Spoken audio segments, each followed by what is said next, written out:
안녕하세요. 저는 예교지성 회계법인에 근무하고 있는 조항춘 회계사라고 합니다.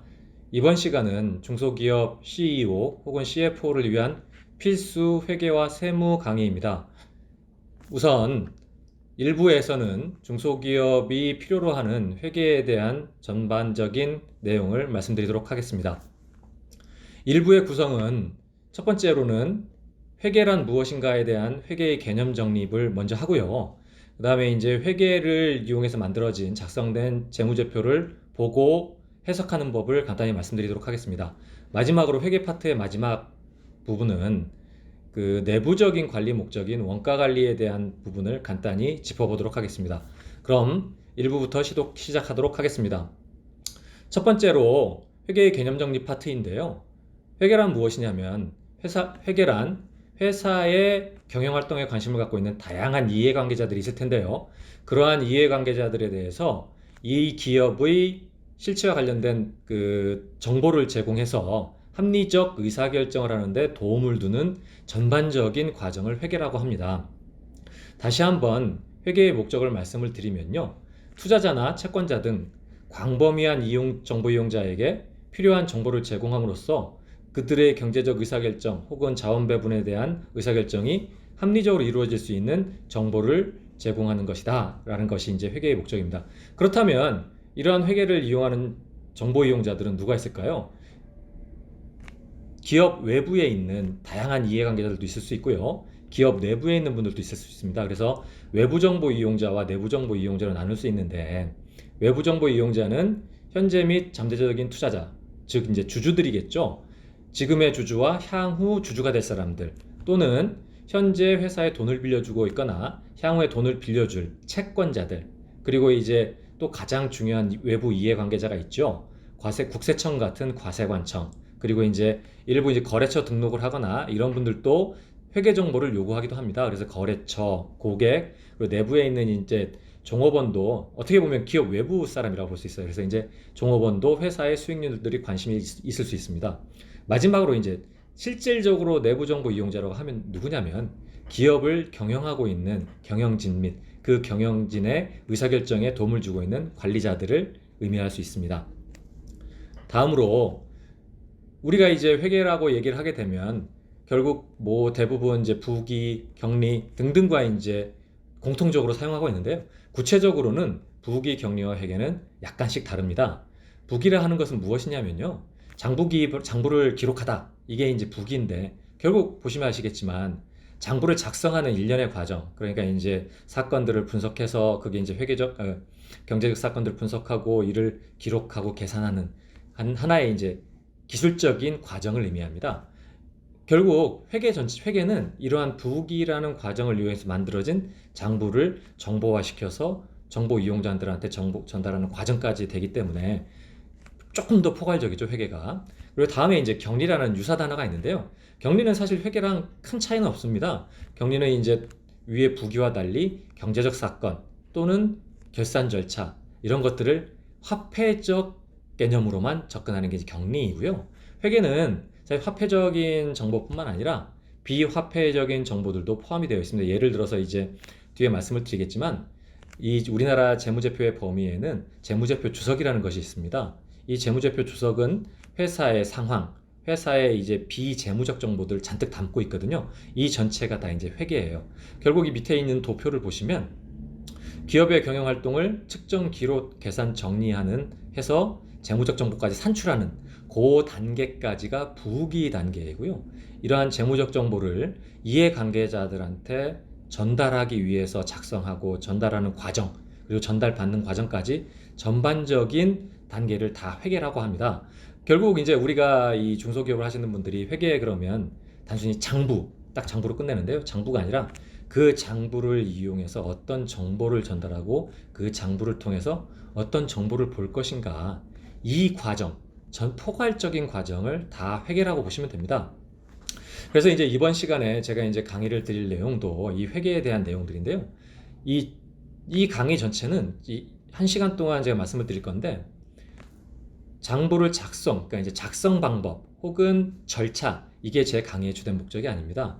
회계란 무엇이고 그 회계를 통해서 전달되는 정보들의 내용, 그리고 그 정보들을 어떻게 해석하고 전달을 시킬 것인가, 또 해석 정보를 받아들이는 우리 입장에서 받는 사람이라면 그걸 어떻게 받아볼 것인가를 해석하는 관점을 주로 말씀을 드리게 될 거예요.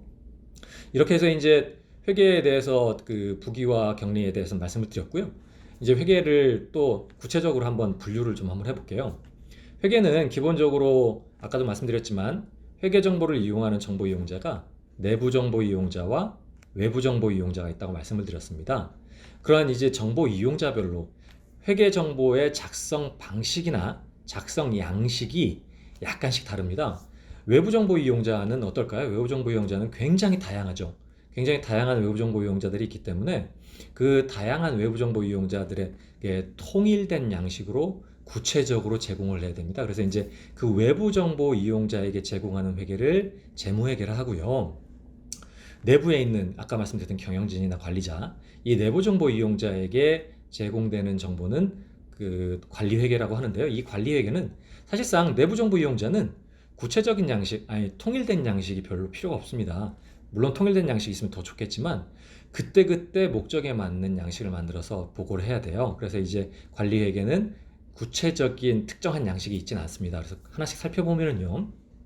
재무회계의 목적은 기업의 외부 정보 이용자에게 제공한다 그랬죠. 그래서 그러다 보니 기업의 외부 이해 관계자인 주주, 채권자 등 외부 정보 이용자에게 정보를 제공하는 외부 목적의 회계라고 되어 있고요. 관리회계는 기업의 내부 이해 관계자인 경영진에게 유용한 정보를 제공하는 내부 보고 목적의 회계라고 되어 있습니다. 결국 보고 대상은 외부 정보 이용자는 재무회계, 내부 정보 이용자는 관리회계로 나눠지고요. 보고 내용은 그 재무회계는 기업의 자원이 이제 어떻게 사용됐고 현재 상태가 어떠냐 정도, 그리고 이제 관리회계는 보다 구체적으로 회사 내부의 경영 정보를 이용해서 어떠한 향후에 이제 어떻게 경영을 해갈 것인지, 어떤 계획을 세울 것인지, 컨트롤 목적이 무엇인지 하는 이런 목적을 맞게 여러 양식들로 구성되어 있습니다. 그래서 보고서 자체가 재무회계는 재무상태표, 손익계산서, 자본변동표, 현금흐름표라는 구체적이고 정형화된 양식의 재무제표가 나가고요. 관리회계는 원가명세서 등 약간 원칙적인 양식도 있지만 기타 자금일보나 지출 내역이라든가 내부 정보 목적에 맞게 작성된 특수한 형태들이 만들어집니다. 다음으로 이제 그러면 기업 이해관계자가 이러한 회계 정보를 이용해서 무엇을 필요로 하는지 하나씩 좀 살펴볼게요. 주주는 회사의 실질적인 주식을 들고 있는 사람들이죠. 이 사람들은 주식 가치 또는 배당 가능한 이익이 얼마냐, 벌어들인 이익이 얼마냐를 굉장히 중요하게 여깁니다. 왜냐하면 실질적으로 자기 거기 때문에. 그래서 이제 주주는 배당 가능 이익 및 향후 기업의 수익력, 안정성 등에 대한 정보를 되게 요구를 해요. 그리고 이제 금융기관을 포함한 채권자들은 결국 돈을 빌려준 사람들이거든요. 이 회사가 돈을 갚을 수 있는지, 이자는 낼 수 있는지가 제일 중요한 정보겠죠. 그래서 이제 이 회사의 채무의 상환 능력, 그다음에 이자 지급 능력 등에 대한 정보가 제일 중요한 정보로 작용하게 됩니다. 다음으로 이해관계자 중에 이제 조금 독특한 이해관계자에서 나오는 이제 근로자, 노동조합을 포함하고 있는데, 이들은 당신들이 일을 해서, 내가 일을 해서 얼마나 회사가 벌었고, 그렇게 내가 회사에 기여한 대가로 나에게 혜택이 들어오느냐, 그게 관심이 있겠죠. 그러다 보니 기업이 생산성이 어떻고 이익의 규모가 어떤데 회사가 지금 전체 직원들한테 주는 급여 규모가 이만하더라, 그렇다면 얼마를 더 줄 수 있고 상여를 얼마 더 달라고 요구를 하거나 혹은 뭐 줄일 수도 있겠죠. 그래서 이러한 이익의 규모, 급상여의 규모, 그게 이제 전체 이익에서 차지하는 비율들이 관심이 있을 수 있어요. 다음으로 이제 거래처가 있을 수 있는데, 거래처는 위의 금융기관, 채권자인 금융기관과 거의 유사합니다. 그러니까 물건을 파는 거래처인 경우에는 그 기업이, 물건을 사가는 기업이 과연 내 물건을 사가지고 가서 돈을 상환할 수 있을까? 그럼 얼마나 빨리 상환할 수 있을까라는 관심이 있을 수 있고요.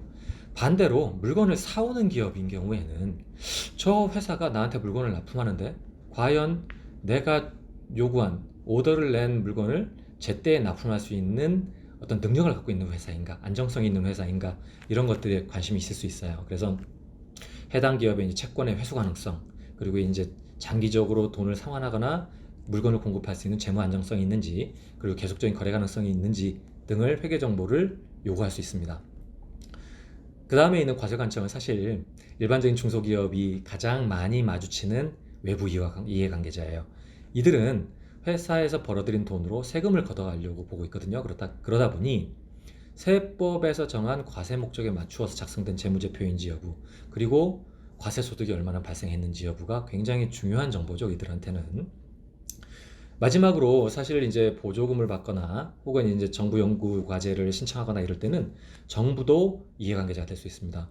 그러한 정부는 우리 회사가 재무적 안정성이 있는지, 장기적인 성장성이 있는지, 그리고 이제 지역이나 사회에 어느 정도 공헌을 하고 있는지 등 각종 재무제표에 관심을 갖게 돼요. 지금 보시다시피 주주부터 기타 정부기관까지 우리 회사를 둘러싸고 있는 각종 이해관계자들은 자기들의 목적에 맞는 정보를 제공해 주길 바랍니다. 그러한 정보의 대부분이 회계에서 만들어지고 회계에서 만들어서 제공하게 돼요. 그래서 이제 회계가 굉장히 중요한 정보 제공이죠. 그러면 우리 입장에서는 회계 정보를 만들 때 굉장히 신뢰성 있고 중요하게 조심성 있게 만들어야 됩니다. 다음으로 이제 그 회계의 그 보고서 양식인 재무제표를 한번 살펴볼게요. 이 재무제표가 뭐냐면 아까도 말씀드렸던 여러 이해관계자들한테 다양한 사람들이 요구하는데 각자 이해관계자들한테 다른 양식의 재무제표를 작성해서 보내드린다면 해당 재무제표의 신뢰성이 많이 떨어집니다. 그러다 보니 통일된 양식으로 누가 봐도 동일하게 해석할 수 있는 양식을 구체적으로 정해놓은 게 있는데 그게 바로 재무제표입니다. 그래서 외부정보 이용자에게 제공할 때 사용되는 전달수단 또는 보고수단이에요. 이러한 재무제표는 총 이제 우리가 그 기업회계상 재무제표 5가지로 구분이 되는데요. 재무상태표, 손익계산서, 현금흐름표, 그리고 자본변동표, 주석으로 구성되어 있습니다. 하나씩 살펴보면 재무상태표, 이름에서도 보이죠? 재무상태, 그러니까 현재의 회사의 일정 시점의 재무상태를 나타내는 표입니다. 그래서 일정 시점 해당 회사가 보유하고 있는 경제적 자원인 자산, 경제적 의무인 부채, 그리고 자본에 대한 정보를 제공하는 표를 재무상태표라고 합니다. 그래서 재무상태표는 굉장히 중요한 게 하나의 기준일자가 중요해요. 보통 우리가 보는 재무상태표는 매년 말일 혹은 매월 말일, 매분기 말일 이런 식으로 되어 있습니다. 다음으로 저희가 또 많이 접근할 수 있는 손익계산서가 나타나는데 손익계산서는 제목에서 볼 수 있다시피 손익을 계산한 표입니다. 그러다 보니 이제 일정 기간, 재무상태표와는 달리 일정 기간 동안 기업의 재무성과 또는 경영성과에 대한 정보를 제공하는 표입니다. 다음으로 이제 현금흐름표인데요.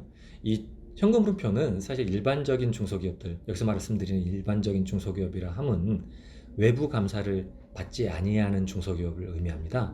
이러한 그 외부 감사를 받지 않은 중소기업들은 만나기 힘든 그 재무제표인데 외부 감사를 받는 기업들은 이 현금흐름표가 반드시 나타납니다.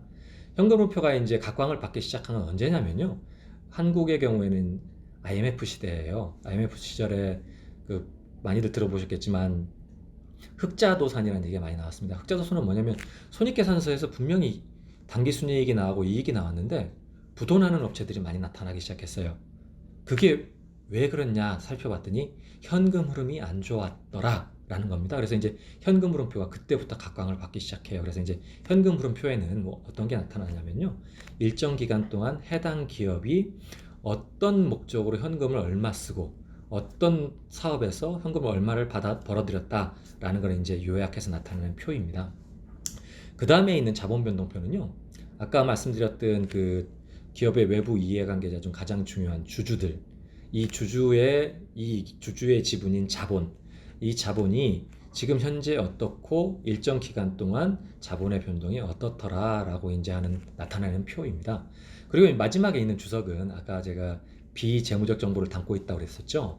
주석은 이제 앞에 있는 재무상태표, 손익계산서, 현금흐름표, 자본변동표에서 숫자로만 나타내지 못한 사항들을 조금 더 자세하게 그리고 이를 그 의미 있는 정보들 모아놓은 표입니다. 그래서 이제 이 주석은 회사의 일반적인 영업 내용 그리고 주주의 구성 그리고 이제 회계의 정책 그 다음에 그 뭐 재무상태표에 있는 내용을 조금 더 자세히 한다든지 손익계산서에 나와 있는 사항들을 조금 더 자세하게 보여준다든지 이런 식으로 주석으로 상세하게 나타낸 표를 주석이라고 합니다.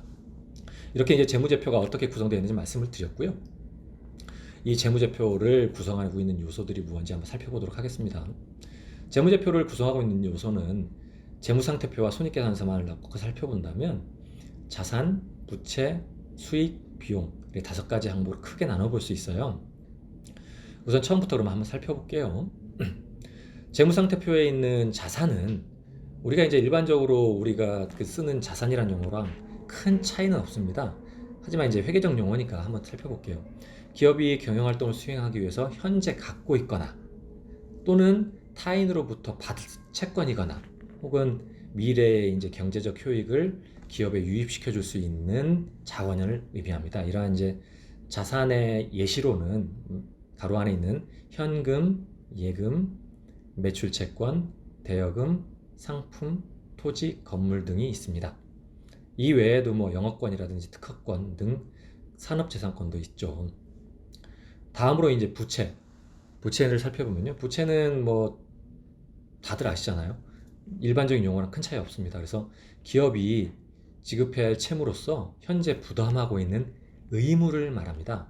사실 현재 부담하지 않는 의무라면 이건 부채는 아니에요. 그래서 현재 부담하고 있는 의무로서 나중에 향후 회사가 보유하고 있는 자원이 유출될 것으로 기대되는 것을 부채라고 합니다. 이런 부채에는 매입채무, 차입금, 미지급금, 그리고 이제 미리 받아놓은 돈인 선수금, 그리고 직원들의 퇴직금을 쌓아놓은 퇴직급여 충당 부채 등이 있습니다. 재무상태표의 이제 마지막 구성 요소는요, 그 주주의 소유권을 나타내는 자본인데요. 자본은 크게 2가지로 구성됩니다. 주주가 직접 출자한 출자 부분인 자본금과 자본잉여금 파트가 있고요. 그리고 이제 회사가 벌어서 모아놓은 이익잉여금 파트가 있습니다. 그래서 이제 이러한 자본이 있는데요. 자본의 구체적인 항목들은 자본, 자본금, 주식발행초과금, 이익준비금, 미처분 이익잉여금 등이 있습니다. 다음으로 이제 손익계산서 항목을 한번 살펴보겠습니다. 손익계산서는 수익과 비용으로 구분되어 있는데 수익은 일정 기간 동안 회사에서 벌어들인 경제적 효익입니다. 이게 이제 그 매출이라든지 아니면 뭐 물건을 팔아서 벌어들인 이익들 이게 다 이제 수익에 해당되는데요.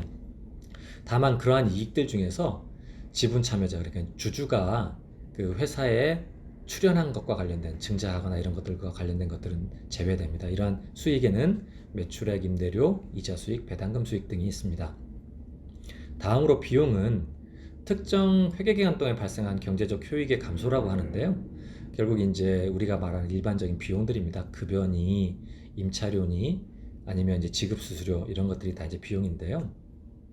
아까 말씀드렸던 그 수익과 마찬가지로 출자자한테 반환한 배당 같은 건 또 비용은 아닙니다. 그래서 이제 비용에 대한 대표적인 게 매출원가, 급여, 보험료, 임차료, 이자, 법인세 이런 것들이 있죠. 그럼 이제 하나씩 재무제표 이제 형태를 좀 살펴볼게요. 재무상태표는요, 이런 식으로 이제 자산, 부채, 자본으로 나눠져 있습니다. 이 자산, 부채, 자본으로 나눠져 있는데 자산의 요 이제 재무상태표를 볼 때 유념하셔야 될 게 자산 총액과 부채 더하기 자본은 항상 같습니다. 그래서 이제 이걸 반대로 얘기하면 부채 자본, 그러니까 부채를 통해서 조달한 자본과 자본을 통해 조달한 자본을 자산에 투자하고 있다 이렇게 보면 돼요. 그래서 이제 재산을 이루는 자금의 출처를 타인 자본인 부채와 자기 자본인 자본, 그리고 이거를 통해서 자금을 사용한 자산, 그래서 이제 기업이 소유한 재산이죠. 이렇게 되어 있습니다. 그래서 자산은 배열을 할 때 현금화가 빨리 되는 순으로 배열이 되어 있어요. 그래서 현금, 예금이 맨 위에 있고요. 뭐 토지, 건물, 임차보증금 등 오래 걸리는 것들이 밑에 있습니다. 부채 역시 마찬가지로 빨리 갚아야 되는 게 맨 위에 있어요. 그래서 이제 매입 채무라든지 단기 차입금들이 위에 있고요. 천천히 늦게 갚아도 되는 것들이 밑에 있어서 장기 차입금, 퇴직급여 충당 부채 이렇게 되어 있습니다. 자본은 뭐 그 유동성 배열은 아니고요. 우선은 주주가 직접 넣은 자본금, 그리고 직접 넣은 자본금 중에 그 여러 가지 초과 출연금인 자본잉여금 등 있고요. 그다음에 아까 말씀드렸던 이익을 통해 벌어들인 누적잉여금인 이익잉여금으로 구성되어 있습니다. 이러한 재무상태표를 그럼 어떻게 이용하는지 각 항목별로 간단히 살펴보도록 하겠습니다. 여기 있는 거는 재무상태표를 이용할 때 기본적으로 보는 내용들이고요. 보다 더 다양하게 분석이 가능합니다. 하나씩 살펴볼게요. 그러니까 현금 및 예금, 그러니까 우리 뭐 회사가 들고 있는 그 현금 자산, 보통 예금, 그리고 이제 기타 뭐 단기 펀드에 넣어놨든지 이런 금융 상품들에 대한 분석인데, 이런 것들은 현금 예금으로 잡혀 있긴 하지만 사용 제한이 되어 있느냐, 담보 제공이 되어 있느냐, 이런 것들이 굉장히 중요하고요. 그리고 이상하게 다른 자산보다 현금 예금이 많다, 이거는 가공 자산일 가능성도 있어요. 그래서 사용 제한이 있느냐, 아니면 기말에 과다한 경우 가공 재산, 가공 현예금일 수 있느냐, 이런 것들을 분석할 필요가 있습니다. 다음으로 이제 매출 채권. 매출 채권은 이제 외상 매출금도 매출 채권의 일종인데, 거래처에서 이제 받아야 될 채권이죠. 받아야 할 채권은 어떤 걸까요? 결국은 진짜 제대로 회수하고 있느냐가 제일 중요한 문제입니다. 그래서 매출 채권이 점점 늘어나면 회수 기간이 점점 늦춰지고 있다. 그리고 이제 회수 기간이 점점 늦춰진다면 밑에 있는 정말 이건 못 받는 채권이 있을 수도 있겠다. 이런 게 굉장히 중요하죠. 그래서 이 매출 채권은 실질적으로 위의 현금 예금보다도 정기적으로 계속해서 분석돼야 되는 항목입니다. 그래서 못 받고 있는, 받을 수 있는데도 불구하고 못 받고 있는 건지, 아니면 부실거래처한테 억지로 매출을 밀어내면서 회수 불가능 채권이 생긴 건지, 이런 부분들을 계속적으로 검토 및 분석이 좀 필요합니다. 다음으로 회사가 제3자든 특수관계자든 돈을 빌려준 경우가 있을 수 있어요. 그러한 계정 과목이 대여금 또는 가지흑금인데요.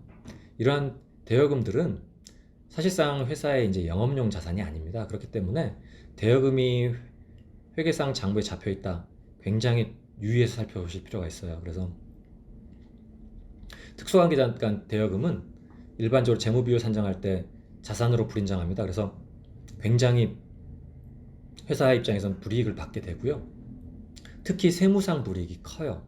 세무상 불이익이 크기 때문에 이런 부분은 유의할 필요가 있습니다. 특히 면허를 유지하는 회사들은요, 이 대여금은 부실 자산으로 봅니다. 그래서 이제 면허 유지할 때 굉장히 유의해야 할 자산이다라는 거 주의하실 필요가 있고요. 다음으로 재고자산 부분인데, 재고자산은 우리가 이제 팔기 위해서 보유하고 있는 자산이잖아요. 그러니까 재고자산은 향후에 현금이 될 자산입니다. 현금이 될 자산이긴 하지만 우리가 먼저 현금을 선투입한 자산이겠죠. 그래서 재고자산이 많다고 절대 좋은 게 아닙니다. 결국은 과다한 현금을 선투입했다는 내용이거든요. 그래서 이런 게 현금 흐름에 악영향을 줄 수 있기 때문에 재고자산은 적정 재고를 보유하는 게 제일 중요합니다. 그래서 우리가 3개월치가 적정 재고다 그러면 3개월치를 계속해서 보유하고 있는지, 혹은 적정 재고 보유 기간을 줄일 수 있다면 더 좋죠. 그래서 적정 재고 보유 기간을 줄여서 재고를 줄여나가는 게 제일 중요합니다. 회사가 재고가 계속 늘고 있다, 이러한 시그널은 매출이 늘 가능성도 있지만 부실 재고가 늘고 있다라고도 볼 수 있어요. 그래서 장기 미출고 미사용 재고가 있어서 재고가 늘고 있는 건지 아닌지 위에 매출 채권처럼 정기적으로 검토하고 분석할 필요가 있습니다. 중소기업은 저희가 이제 회계 감사를 하다 보면 이러한 매출 채권과 재고 자산에 대한 분석을 놓치고 있는 경우가 매우 많습니다. 그래서 불필요한 현금 유출이 나타나고 있어요. 그래서 경영진이라면 매출 채권과 재고 자산에 대해서는 뭐 분기에 한 번 혹은 분반기에 한 번씩은 계속해서 검토해 볼 필요가 있습니다. 다음으로 이제 투자 자산이 있는데, 투자 자산은 뭐냐면 뭐 주식에 투자한다든지 부동산에 투자한다든지 이런 것들을 투자 자산으로 계산하게 되는데요. 이 투자 자산은 결국 본질적인 사업에 사용하는 자산이 아니라 투자 목적으로 보유하고 있는 거기 때문에 이 투자 목적에 맞게 우리가 제대로 수익을 내고 있는지, 향후 우리가 필요로 할 때 현금성 재산으로 바로 전환이 가능한지 여부를 계속해서 검토하고 주지할 필요가 있습니다. 다음으로 이제 부채 파트에서 차입금 규모인데요. 이 차입금은 외부에서 조달된 자금입니다. 이자만 부담하면 아주 쉽게 조달할 수 있다고 생각되는 게 차입금인데, 이 차입금은 어떻게 보면 회사 입장에는 굉장한 부담으로 가져가요. 그래서 차입금의 상환기일에 맞춰 우리가 앞에 있는 현예금을 보유하고 있느냐, 차입금 규모는 우리 회사에서 감당할 수 있는 규모이냐, 이자는 상환할 수 있느냐 등등에 대한 것들을 계속적으로 검토할 필요가 있습니다. 자본금과 자본잉여금은 회출자자가 도대체 이 회사에 얼마나 납입을 했고 이 회사에 자본금을 넣었는지를 확인하는 항목이에요. 그리고 마지막으로 이제 이익잉여금이나 결손금은 이 회사가 과거 사업기간 동안 얼마의 이익을 만들어 왔거나 혹은 얼마나 결손을 보았는지에 대한 규모를 파악이 가능합니다. 그래서 장기적으로 이들을 어떻게 정리할지 결정하는 의사결정을 하게 되겠죠. 이렇게 해서 이제 재무상태표를 보는 것까지 말씀을 드렸습니다. 다음으로는 손익계산서인데, 손익계산서는 아까도 말씀드렸다시피 기업의 이제 경영성과를 보고하기 위해서 일정 기간 동안 일어난 거래나 사건을 정리한 표라고 말씀을 드렸죠. 이 손익계산서는 재무상태표와 달리 일렬로 보시면 됩니다. 재무상태표는 자산 파트와 부채 자본 파트로 나누어서 보면 되는데, 손익계산서는 일렬로 순서대로 보시면 됩니다. 그래서 우리의 주된 상품 혹은 주된 제품을 판매해서 얻어들이는 매출액, 그리고 그 매출액을 일으키기 위한 직접 원가인 매출원가, 그리고 이제 그러면 매출액에서 매출원가를 빼면 매출 총손익이 나오겠죠. 일종의 마진입니다. 마진 프라핏이죠. 매출 총손익이 나오고, 이 매출 총손익을 얻기 위해서 각종 비용들이 들어가는데, 그러한 총 경비들을 판매비와 관리비라고 합니다. 이 판매비와 관리비에는 급여, 상여, 퇴직급여, 임차료, 지급수수료, 보험료, 차량 유지비 등등등 제반 비용이 다 들어가 있습니다. 이런 판매관리비를 누적적으로 빼주면 영업손익이 나타나는데요. 회사의 영업 결과에 있어서 사실상 제일 중요한 검토 항목이라고 보시면 됩니다. 이 영업손익이 회사가 과연 장기적인 영업이익을 얼마나 나타내고 성장성이 얼마 있는지 등등을 나타내는 굉장히 중요한 지표예요. 그 밑에는 영업의 손익이 나타나는데요. 영업은 아니지만 회사가 기타 다른 이유들로 돈을 벌거나 돈을 쓴 게 있으면 여기에 적게 되어 있습니다. 대표적인 게 이자 수익, 배당금 수익, 이자 비용, 기타 잡손실, 기부금 등등이 들어가겠죠. 이건 영업하고 무관하게 이제 지출되는 비용, 벌어들이거나 지출되는 비용들이죠. 그래서 이제 영업손익에서 이제 영업의 손익을 빼면요, 법인세 차감 전 순손익이 나오고, 거기에서 이제 법인세, 우리가 내야 될 법인세 비용을 차감하면 결론적으로 당기순이익이 나타납니다. 쭉 이제 손익계산서는 약간 재무상태표보다는 해석하기 훨씬 쉽습니다. 일렬로 나타나기 때문에. 이 손익계산서가 어떻게 이제 재무상태표와 연결되는지를 한번 간단히 나타낸 그림인데요.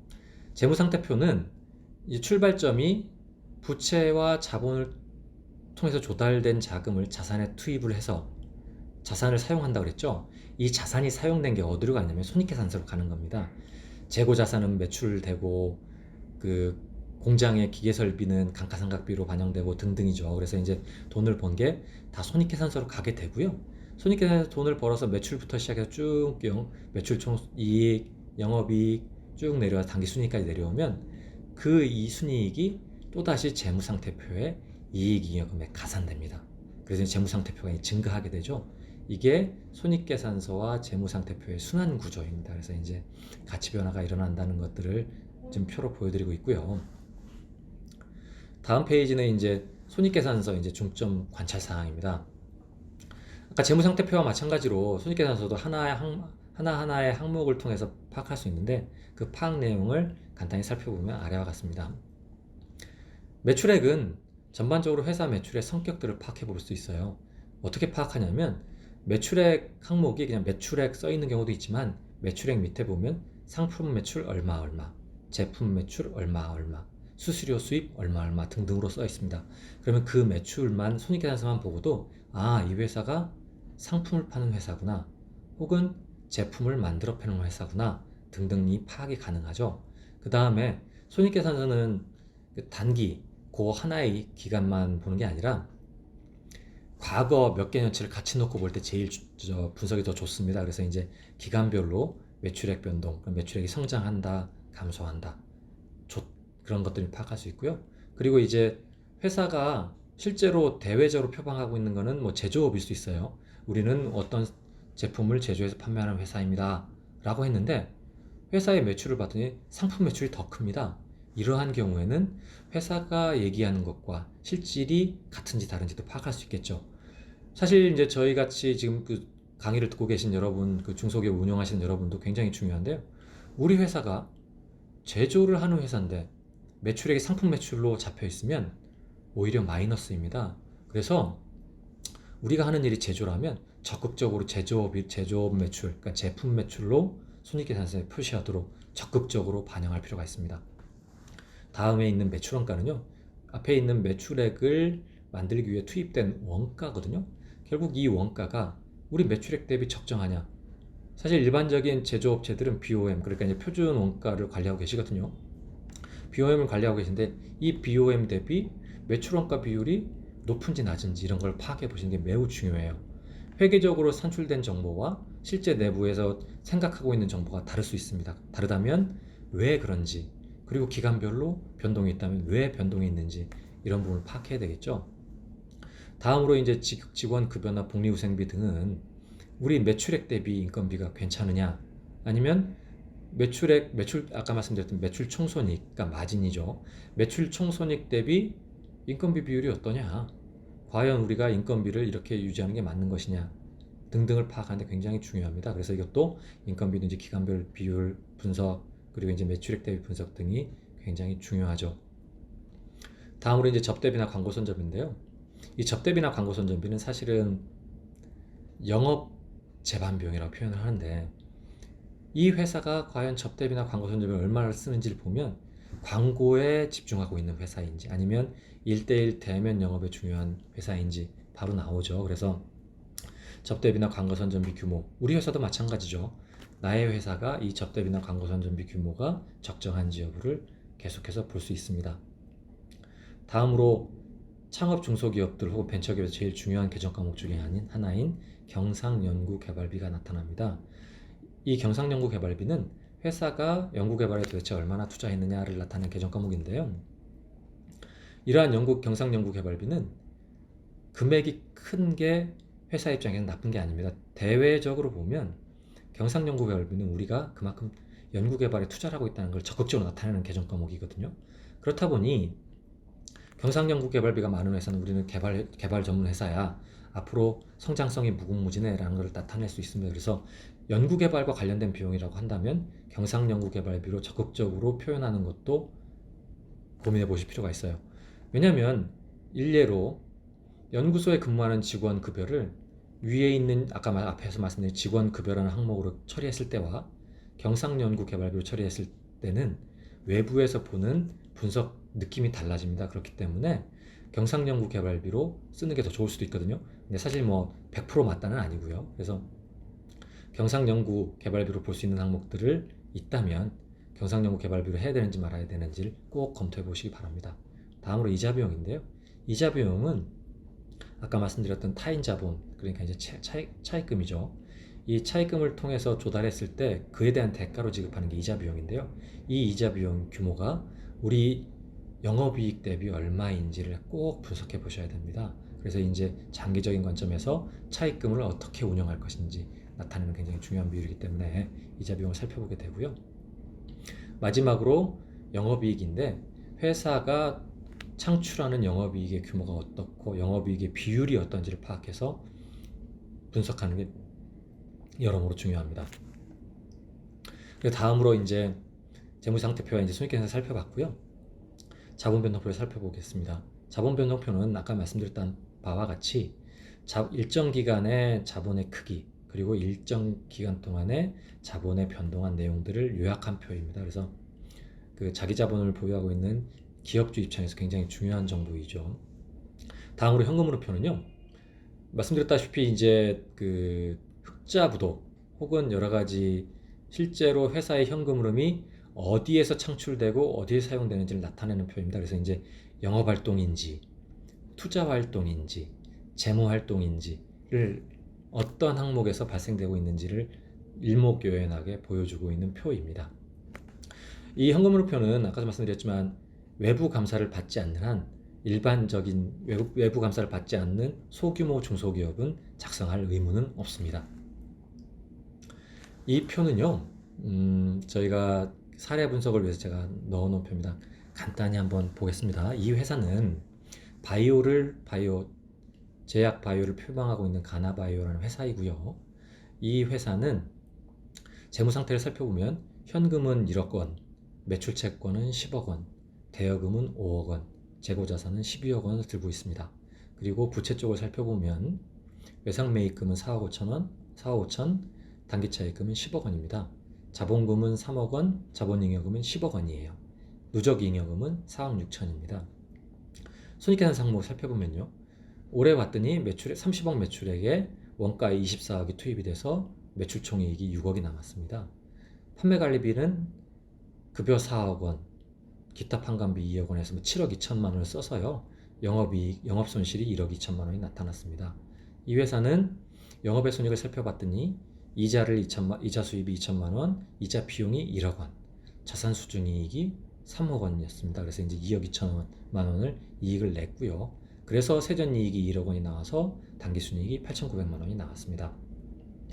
매출액이랑 매출원가를 구성내역을 살펴봤더니 상품 매출이 27억 원, 제품 매출이 3억 원입니다. 그리고 상품 원가가 21억 원, 제품 원가가 3억 원이에요. 이 회사 내용을 한번 오른쪽을 보겠습니다. 이 회사 내용을 살펴보면요. 가나바이오는 부설연구소를 3년간 운영하고 있고 소속 직원의 연봉은 평균 3억 원 정도 됩니다.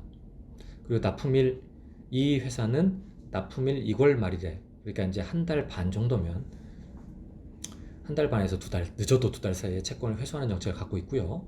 재고 확보하는 기간은 2달이 소요됩니다. 재고 구입 비용은 다음 달 말일까지 지급하고 있고, 은행 차입금 금리는 4%입니다. 이 회사를 이러한 정보를 가지고 살펴보면 하나씩 조금 이상한 게 보이기 시작할 거예요. 보시면 이 회사는 우선 매출 채권을 볼까요? 매출 채권은 길어야 2달치 채권이라고 그랬죠. 근데 매출액을 보면 30억 원입니다. 그럼 2달치 채권하면 얼마 정도 될까요? 제가 볼 땐 6분의 1이니까 5억 원 정도가 적정 채권일 겁니다. 그러면 매출 채권은 5억 원이 적정 채권인데 무려 10억 원이나 갖고 있어요. 추가하는 5억 원은 부실 가능성이 있겠죠, 당연히. 그래서 이 5억 원이 왜 회수가 되지 않고 있는지 확인할 필요가 있습니다. 다음으로 재고자산을 살펴볼게요. 이 회사는 재고를 확보하는데 2달 정도 소요가 된다고 했습니다. 2달 정도 소요가 된다면 못해도 3달 정도 재고 보유하는 게 맥스일 거예요. 3달 정도 재고를. 그러면 매출원가 파트에 가보시면요. 24억 원, 1년치가 24억 원이니까 3달치는 6억 원 정도면 충분할 겁니다. 그런데 12억 원의 재고를 갖고 있어요. 결국 여기에서도 6억 원의 초과 보유 재고를 갖고 있습니다. 이 회사는. 이 초과 보유 6억 원에 된 재고는 여러 가지가 있을 수 있는데요. 가공 재고일 가능성이 첫 번째. 두 번째는 오래된 재고, 팔지 못하는 재고를 끝까지 갖고 있는 상황일 수도 있어요. 그래서 재고 자산이 과다하다라는 게 바로 보이죠. 다음으로요. 이제 단기 차입금을 한번 볼까요? 단기 차입금은 10억 원인데 아까 평균 차입금리가 4%라고 그랬습니다. 그러면 10억 원에 4%이면 올해 이자 비용은 얼마가 적정 비용일까요? 4천만 원이에요. 그러면 이제 손익계산서 한번 가볼까요? 4천만 원인데 이자 비용의 장부에 1억 원이 계산되어 있습니다. 그러면 6천만 원이 장부에 더 계산되어 있죠. 그러면 6천만 원이란 이자 비용을 누구한테 줬을까요? 이 재무제표만을 놓고 보면 단기 차입금이 단기 차입금뿐만 아니라 드러나지 않은 차입금이 훨씬 더 많을 수 있다는 게 의심이 갑니다. 아니면 시중 평균 차입금리가 4%임에도 불구하고 약 10%에 상당하는 1억 원을 이자 비용을 줬다면 회사의 재무 정보가 신용 등급이 굉장히 안 좋다는 반증이 될 수도 있어요. 다음으로 이제 손익계산서 한번 가볼게요. 그럼 매출액 분석을 해보도록 하겠습니다. 맨 밑에 있는 표의 매출액 분석을 보면요. 이 회사는 바이오 회사예요. 아까도 말씀드렸지만 바이오 회사인데 자기들 제품, 그러니까 자기들이 직접 연구 개발해서 만들어서 파는 제품은 3억 원을 벌기 위해서 3억 원이 들어갑니다. 결국 마진이 없어요. 이상하죠. 그리고 이익은 어디서 다 내냐면 외부에서 사온 상품을 27억에 사서 21억에 사서 27억에 판 돈, 그 6억이 전부입니다. 이 회사는 매출액의 실질이 굉장히 안 좋아요. 매출 총이익도 다 상품에서 나온 겁니다. 그리고 두 번째로 보면은요. 어찌됐든 6억을 버는데 7억 2천만 원을 썼어요. 인건비 등으로 7억 2천만 원을 써서 1억 2천만 원을 오히려 영업에서는 손실을 봤습니다. 이 손실을 메꾸기 위해서 이 회사는 어떻게 했냐면 주주가 됐든 누가 회사에 자산을 집어넣었습니다. 자산 수증이익이 3억이 잡혔죠. 그래서 영업에서 손실 난 것을 자산 수증이익으로 간신히 메꾼 재무제표예요. 마지막으로 아까 이 회사는 부설연구소가 있다고 말씀드렸죠. 그리고 그 부설연구소 소속 직원 연봉은 평균 3억 원 정도라고 말씀드렸습니다. 손익계산서 항목에 부설연구소가 보이나요? 안 보이죠. 앞에서 제가 손익계산서 항목 분석할 때 경상연구개발비라는 항목은 적극적으로 만드는 걸 검토하라고 말씀을 드렸었는데요. 이 회사는 바이오 회사임에도 불구하고 경상연구개발비가 나타나지 않고 있습니다. 다 급여로 잡고 있어요. 그래서 이 회사는 급여의 3억 원을 경상연구개발비 3억 원으로 대체해도 큰 무리가 없는 회사입니다. 실질적으로 외부 감사를 받거나 상장을 준비하는 바이오 회사들은 경상연구개발비라는 항목들을 적극적으로 활용하고 있어요. 그리고 이 회사는 쭉 보시면 손익 상태는 굉장히 안 좋은데 재무상태표에 보면 단기 대여금 5억 원이 잡혀 있습니다. 이 회사는 단순히 보면 외부에서 조달한 자금을 단기 대여금에 갖다 쓰고 있다라고 볼 수도 있어요. 그래서 단기 대여금은 가급적 빨리 회수해야 되겠죠. 줄이거나. 이 단기 대여금은 장기적으로는 회사의 발목을 잡을 수 있습니다. 그 부분을 좀 주의할 필요가 있고요. 이렇게 해서 이제 시중에서 이루어지는 재무제표 분석을 간단하게 말씀을 드렸습니다.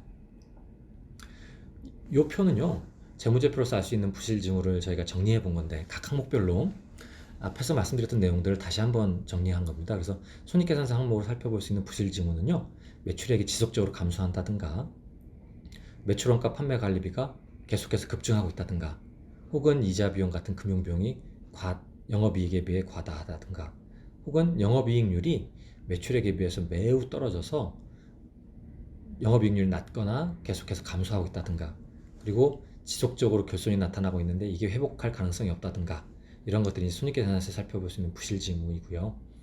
재무상태표에서는 현금과 예금이 계속적으로 부족합니다. 기타 자산에 비해서. 또한 매출채권과 재고자산이 계속해서 급증하고 있어요.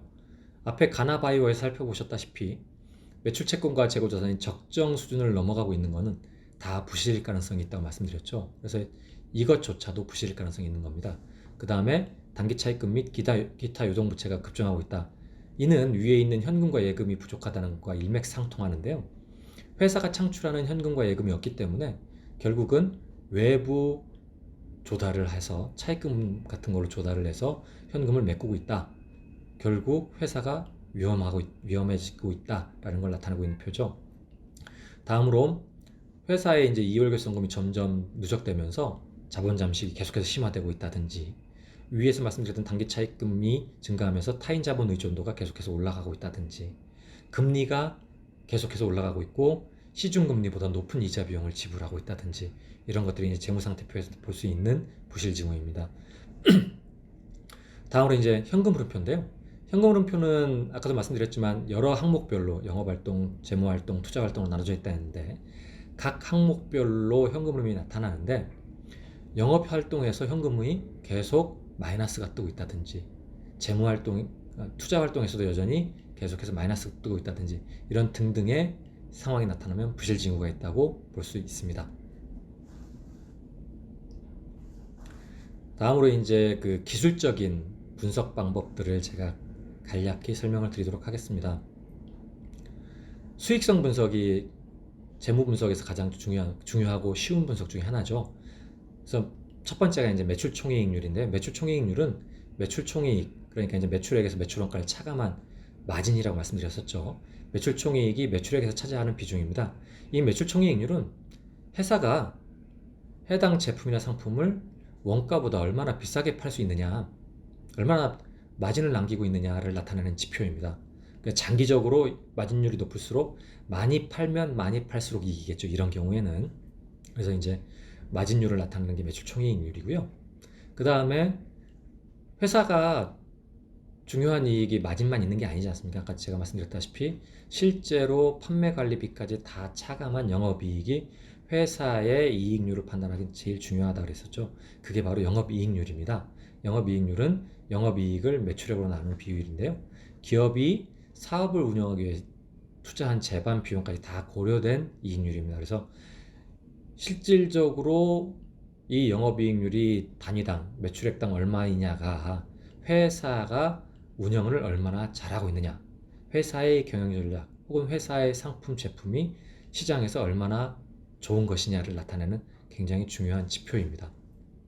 마지막으로 당기순이익률인데요. 당기순이익률은 당기순이익을 매출액으로 나눈 비율이에요.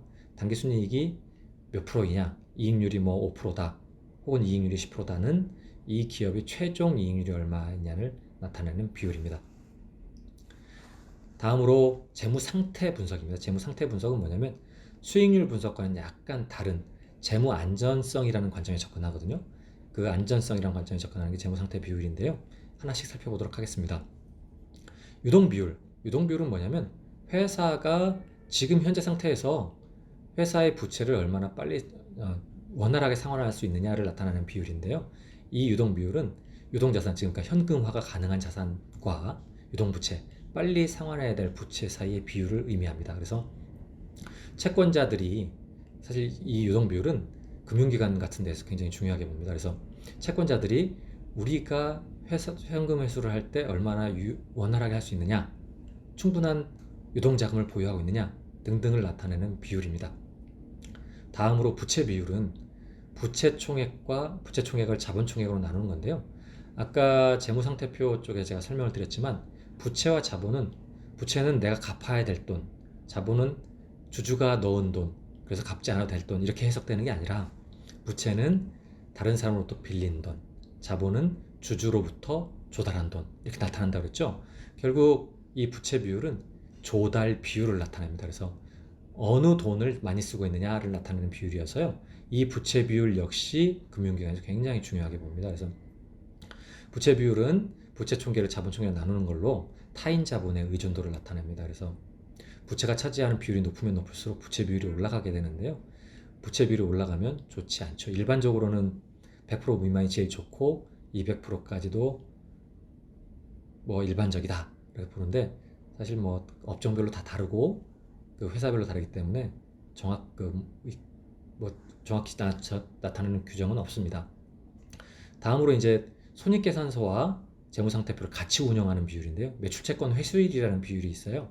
이건 뭐냐면 기업이 매출채권을 현금으로 얼마나 빨리 회수하느냐, 며칠이면 받느냐를 나타내는 거라서 매출채권 평균잔액을 일평균 매출로 나누는 비율입니다. 다음으로 이제 재고자산 회전율이라는 게 있는데요. 연간 매출원가를 재고자산으로 나누면 재고자산이 몇 번 돌았는지를 나타내는 거거든요. 결국 이제 재고자산 회전율이 10배라는 의미는 연중에 재고자산이 약 10배를 판매했다, 10번 돌았다라는 의미입니다. 그래서 다시 해석하면 회사가 1.2개월치 재고를 보유하고 있다는 의미이기도 하죠. 그래서 재고자산 회전율도 굉장히 중요한 지표 중에 하나입니다. 회계 마지막 시간으로 이제 원가에 대한 내용을 간단히 설명을 드리도록 하겠습니다. 이 원가는 아까 앞에서 뭐 재무회계이니 관리회계이니 그래서 회계의 목적에 따라서 재무회계와 관리회계로 나누고 정보이용자에 따라서 외부이용자와 내부이용자로 나뉜다고 말씀드렸었죠. 이 원가 파트는 외부이용자보단 내부이용자의 경영 의사결정에 사용되는 파트입니다. 그래서 원가를 살펴보면 원가, 그러니까 코스트가 발생하면 그 원가가 그 자리에서 소멸하고 장기적이지 않을 수 있습니다. 그러한 원가들은 소멸원가라고도 하고요. 그 소멸원가는 손익계산서에 손실 또는 비용으로 반영됩니다. 그리고 원가가 발생했는데 장기적으로 회사에 영향을 미칩니다. 그게 이제 미소멸 원가인데요. 그게 대표적인 게 재고자산, 그러니까 아직 팔리지 않은 재고자산이라든가 아니면 원가 중에서도 미소멸 원가로 보일 수 있는 게 몇 가지가 있는데 대표적인 게 유형 자산들입니다. 예를 들어 공장에 투자를 했는데 그 공장은 장기적으로 원가화 되겠죠. 그게 이제 재무상태표에 자산으로 올라가게 됩니다. 결국 이제 원가는 재화나 서비스를 획득하기 위해 희생된 자원을 화폐 가치로 표현한 금액이라고 말합니다. 이 원가를 뭐 간략히 이제 분류를 해보면요. 원가를 이제 직접 추적할 수 있느냐는 추적 가능성을 한번 살펴보면 해당 제품 혹은 해당 상품에 대해서 직접 매칭, 직접 추적이 가능한 걸 직접 원가라고 하고요. 이건 직접적으로 대응이 안 되네. 이거는 어떤 기준에 의해서 배부해야 될 것 같아. 라고 할 수 있는 게 그게 이제 간접 원가입니다. 그래서 직접 원가는 바로바로 대응이 되는 원가들로서 직접 재료비 아니면 직접 매입비 아니면 그 직접 재료비에 사용된 직접 제조에 사용된 직접 노무비 이런 게 직접 원가이고요. 매칭이 안 되는 간접 원가들은 뭐 제조 간접비라고 해서 뭐 감가상각비나 이런 것들이 있습니다. 그 다음에 또 이제 원가의 분류를 활동 수준에 따라서 변동하느냐 아니면 활동 수준에 따라서 똑같으냐에 따라서 변동 원가와 고정 원가로 구분하기도 합니다. 그래서 변동 원가는 많이 만들면 많이 만들수록 늘어나는 원가, 이게 이제 변동 원가라고 하고요. 고정 원가는 몇 개를 만들든 똑같이 들어가는 거야 라는 게 이제 고정 원가죠. 고정 원가를 살펴보면 고정 원가는 관련 범위 내에서 뭐 제조 수준이라든지 매입 수준이라든지 이러한 활동 수준이 변화해도 그 총액이 변동하지 않는 게 고정 원가입니다. 대표적인 예로 인건비, 임차료, 공장 설비, 감가상각비 등이 대표적인 고정 원가죠. 이 고정 원가는 보시면 아시겠지만 여기 보면 밑에 표 왼쪽에 있는 표를 그 그래프를 보시면 생산량에 따라서 고정 원가는 변하지 않습니다. 작게 생산해도 혹은 많이 생산해도 동일하죠. 그렇다면 어떻게 하는 게 좋냐면 고정 원가는 많이 생산할수록 단위당 원가가 줄기 때문에 좋습니다. 그래서 생산량에 비례해서 단위당 원가는 고정 원가는 줄어들게 됩니다. 그럼 이제 이 원가 관리와 관련해서 마지막으로 정리를 하게 되면요. 최근은 이제 최근 한 십몇 년 된 이 최근에 경영 패러다임들이 많이 변화하고 있습니다. 어떤 변화냐면 아까도 말씀드렸던 단순히 손익계산서, 그러니까 손익계산서 이익이 중요한 게 아니라 현금 흐름, 회사가 창출하는 현금 흐름이 얼마인지를 파악하는 게 점점 더 중요하고 있고요. 그리고 또 하나가 부가가치도 얼마를 창출하고 있느냐, 이 회사가 실제로 얼마의 부가가치를 창출하고 있느냐, 이 회사의 성장성이 어떠냐 등등의 이제 경영 패러다임으로 변화하고 있습니다. 사실 이건 뭐 기본적인 변화이겠죠. 이렇게 변화했어야 하고요. 그리고 이제 주변의 경영 환경이 변화하다 보니 여러 가지 또 변화가 나타납니다. 그게 이제 변동비가 감소한다. 결국 이제 변동비가 감소한다는 건 뭐냐면 진입장벽이 낮은 상품들, 그러니까 사다 파는 것들, 이런 것들, 그런 걸로 유지가 되는 산업들은 점점 없어지고 있다는 거예요. 그래서 반대로 투입 비용이 늘어나는 고정비가 느는 산업들이 늘고 있다. 경영 환경이 그렇게 해서 고정비와 간접비가 증가하고 있다. 그리고 제품의 사이클이 굉장히 짧아지고 있습니다. 그래서 이제 결국 우리가 제품 하나 만들면 과거에는 이 제품 하나로 몇 년을 쓸 수 있었다면 이제는 몇 개월, 뭐 이런 식으로 1년, 굉장히 제품 사이클이 단축되고 있죠. 그러다 보니 이제 원가가 굉장히 더 중요하고 있고요. 그리고 또한 요즘 그 고객들의 니즈가 굉장히 구체화되기 시작하면서 다품종으로 바뀌고 있습니다. 소량 생산, 그들의 니즈에 맞추기 위해서. 그래서 다품종 소량 생산으로 점점 바뀌는 이런 환경들이 변화하고 있기 때문에 이 원가 절감이 매출 증대는 당연히 중요한 거고요. 기업의 경영 전략에서 이러한 경영 패러다임, 경영 환경이 변화하는 거에 맞추어서 원가 절감이 기업 경영에 미치는 영향이 굉장히 커지고 있습니다. 그래서 기업의 경영 전략을 매출액 증대뿐만 아니라 원가 절감을 통해서 이익률을 증가하는 게 매우 중요하다. 그리고 이제 그것이 바로 경쟁력으로 반영이 된다. 그래서 이제 앞에 우리 이러한 원가를 발생시켜서 각 원가가 어떻게 손실과 비용으로 반영되거나 혹은 자산으로 반영이 돼서 이익을 창출시킬 수 있을 때 창출되는 이익의 규모가 어떤지, 이런 것들을 계속해서 우리가 분석하고 고민하고 할 필요가 있습니다. 결국 지금까지 이제 그 회계에 대해 중소기업 회계에 대해서 말씀을 드렸는데요. 제가 지금 말씀드린 건 회계 정보를 산출하는 방법에 대해서는 제가 말씀을 드리지 않았어요. 왜 회계 정보를 산출하는 방법을 말씀드리지 않았냐면 이 강의를 듣고 계신 여러분들은 정보 이용자입니다. 회계 정보를 이용해서 내 기업에 대한 정보 혹은 나와 거래 관계에 있는 기업에 대한 정보들을 분석하고 그 정보를 우리의 경영 전략에 어떻게 쓸지가 중요하기 때문에 이 회계 정보가 무엇이고 회계 정보를 이용해서 어떤 정보들을 얻어낼 수 있고 우리가 어떤 경영 전략을 쓸 수 있는지를 아주 간략하게 설명드렸습니다. 앞으로도 오늘의 이 회계 기초 시간이 경영 정보를 산출하고 경영 전략을 짜는데 많은 도움이 되길 바라겠습니다. 이상으로 회계 파트는 마치고 잠깐 쉬었다가 세무 파트를 시작하도록 하겠습니다. 감사합니다.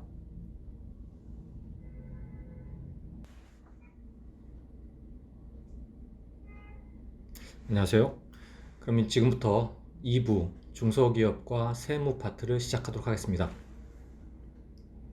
중소기업과 세무 파트는 크게 이제 제가 여섯 가지 파트로 나눠 보았습니다. 그래서 첫 번째 기업의 세금 기초를 간단히 말씀드리고요. 두 번째 이제 중소기업들이 마주치는 법인세에 대해서 아주 기초적인 부분만 말씀을 드리도록 하겠습니다. 그 다음에 부가가치세와 관련된 내용, 그리고 이제 계정 과목별 지출증빙과 관련된 내용, 원천징수와 관련된 내용, 그리고 마지막으로 기타 이제 세금 관련 유의사항으로 해서 1시간 동안 기초적인 세무 정보를 전달해 드리도록 하겠습니다.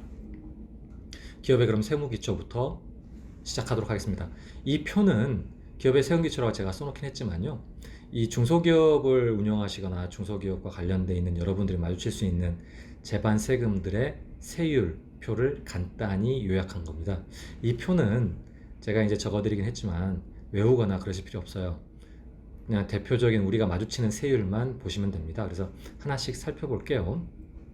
첫 번째로 법인세. 우리가 이제 기업을 운영하는, 그러니까 개인 기업이 아닌 법인 기업을 운영한다면 내는 가장 대표적인 세금이 법인세입니다. 법인세는 아까 이제 기업회계 시간에 말씀드렸던 당기순이익을 이용해서 출발해서 법인세 과세 표준을 산정하게 되죠. 그러니까 올해 벌어들인 이익에 대해서 내는 세금인데요. 벌어들인 이익에 대해서 얼마를 내냐면 과세 표준에 따라서 세율이 10%에서 25%까지 되어 있습니다. 그래서 이제 2억 원을 기준으로 해서 2억 원 미만은 10%, 2억 원에서 200억 원까지는 20%. 200억 원, 과거에는 사실은 200억 원 초과만 있었어요. 22%만. 그러다가 이제 초거대 기업에 대해서도 세율을 올려야 된다 싶어서 3천억 원, 2억 원, 200억 원에서 3천억 원을 초과하는 3천억 원 초과에 25%까지 추가하게 됩니다. 그래서 결국 이제 10%에서 25%까지 법인세를 내게 되고요.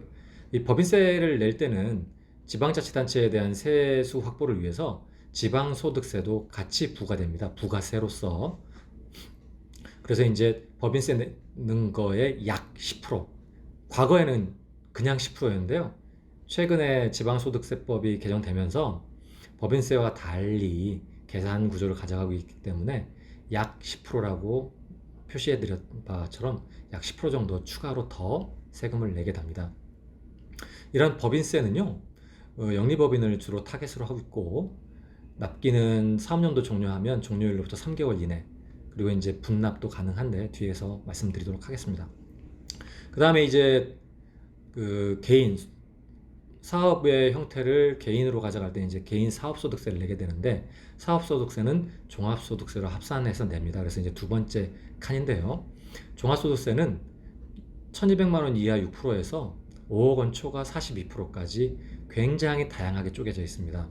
그래서 이제 6%, 15%, 24%, 35%, 38%, 40%, 42%로 쪼개져 있죠.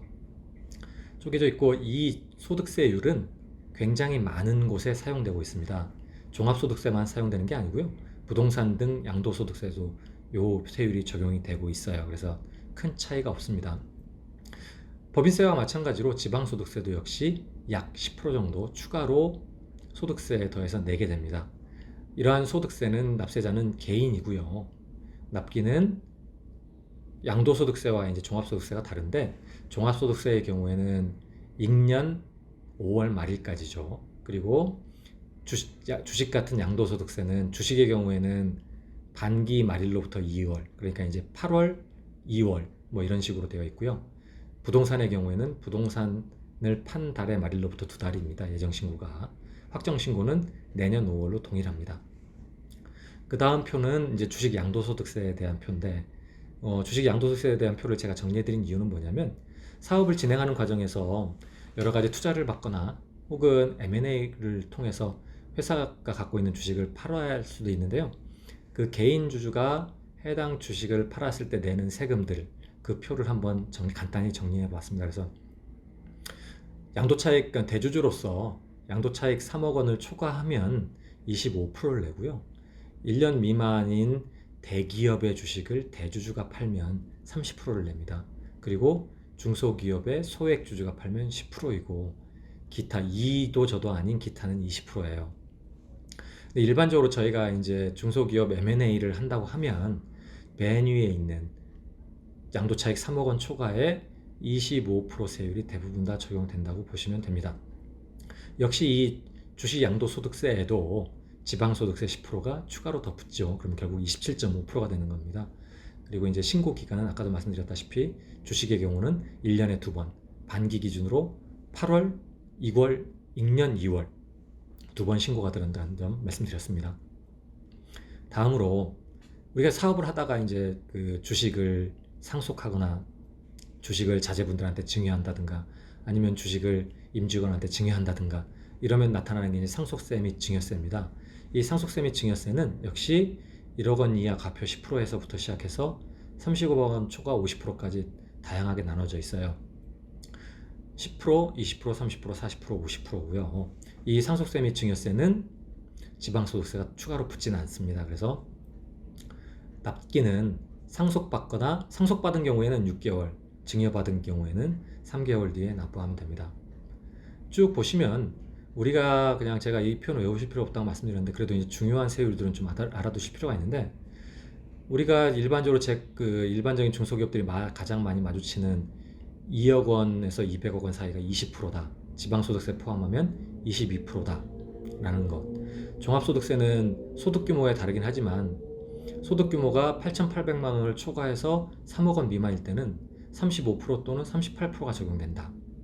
주식 양도소득세는 일반적으로 뭐 3억 원 넘어가면 25%더라.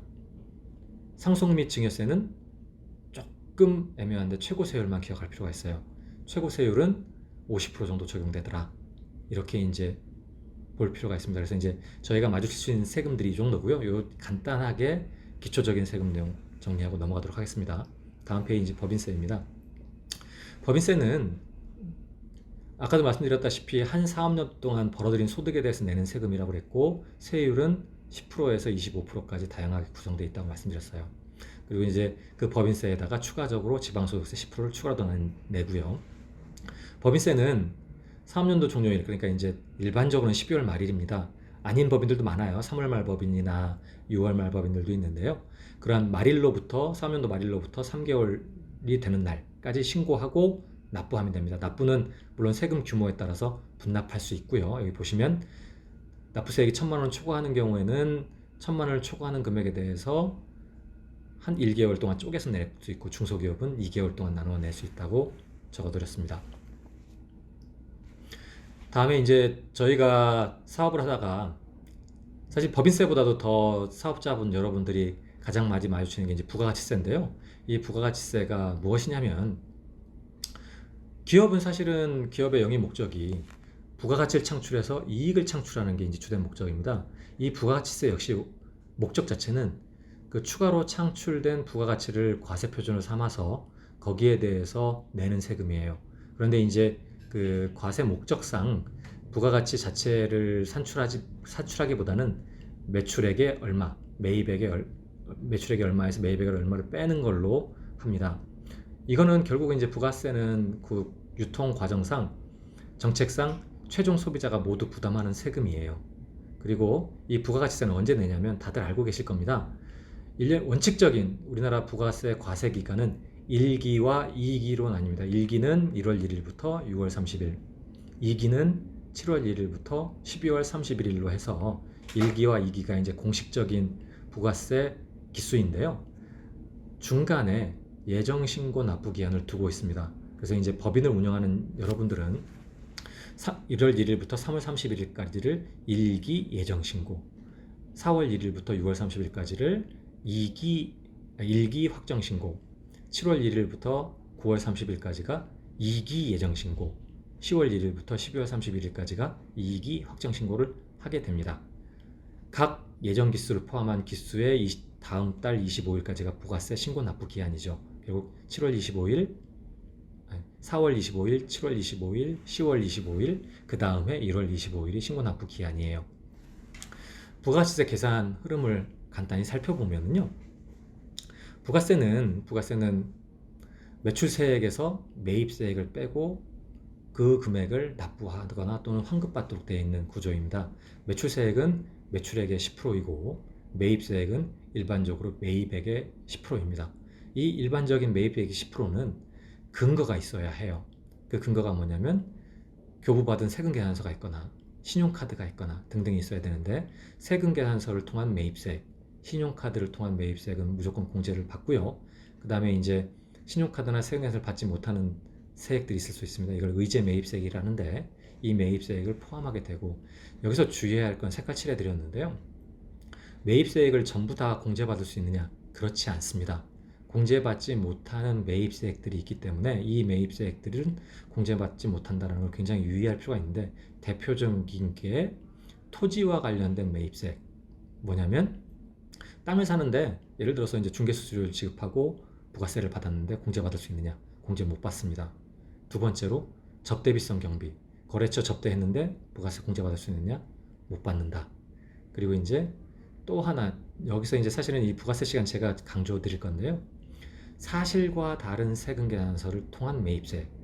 이 사실과 다른 세금계산서는 뭐냐면, 국세청 입장에서 이 세금계산서는 그 사업자들의 거래질서 확립을 위한 가장 중요한 수단입니다. 이 중요한 수단을 교란시키는 게 있는데요. 많이 들어보셨을 거예요. 자료상이나 이런 분들. 이런 사람들은 실제 읽지도 않은 세금계산서를 끊어서 주고받고 하는 사람들이거든요. 이러한 자료상들 및 그와 유사한 것들을 규제하기 위해서 사실과 다른 세금계산서의 경우에는 매입세액을 공제시켜주지 않고 있습니다. 그래서 이 사실과 다른 세금계산서를 받았을 때 매입세액 공제 받지를 못한다 라는 것도 신경 쓰셔야 되고요. 또 마지막으로 이제 공제받지 못하는 매입세액이 뭐가 있냐면, 면세와 관련된 매입세액을 공제받지 못합니다. 면세와 관련된 매입세액이라는 게 뭐냐면, 부가가치세의 기본 개념상 부가세를 내는 거에서 빼주는 개념이라고 그랬죠. 그런데 부가세를 내지 않는 면세 사업자가 부가세를 돌려달라고 하면 돌려줘야 될까요? 사실 돌려주질 않습니다. 그래서 이제 그 부가세를 내지 않는 사업과 관련된 매입세액이 있다면 그걸 돌려주지 않아요.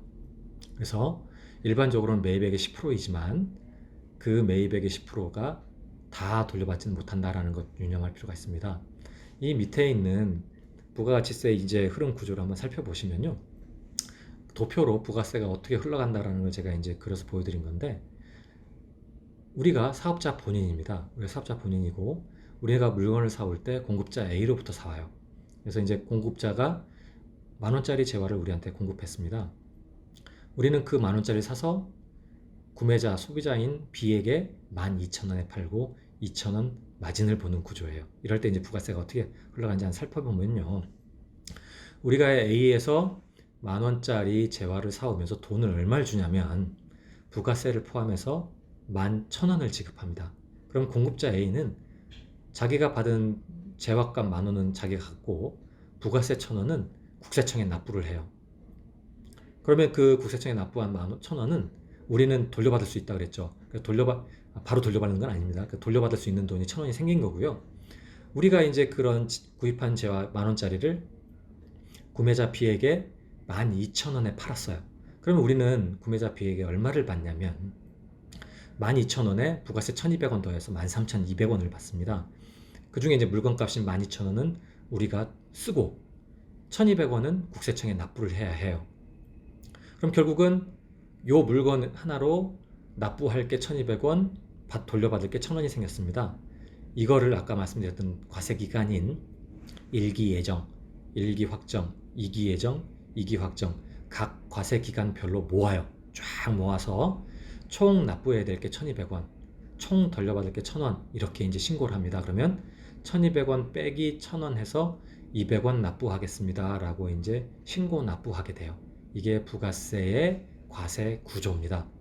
이 표를 보시면 최종적으로 부가세를 누가 내고 있나요? 결국 그러면 부가세는 우리가 내는 게 아닙니다. 우리는 구매자 비에게서 받아서 국세청에 내는 대리인일 뿐이에요. 그래서 부가세 절세라는 단어는 사실 어울리지 않습니다. 부가세는 적정하게 문제없이 내는 게 제일 중요하다는 거 꼭 유념하셔야 됩니다. 이렇게 해서 이제 부가세 계산 구조까지 말씀을 드렸고요. 다음 페이지 한번 보겠습니다.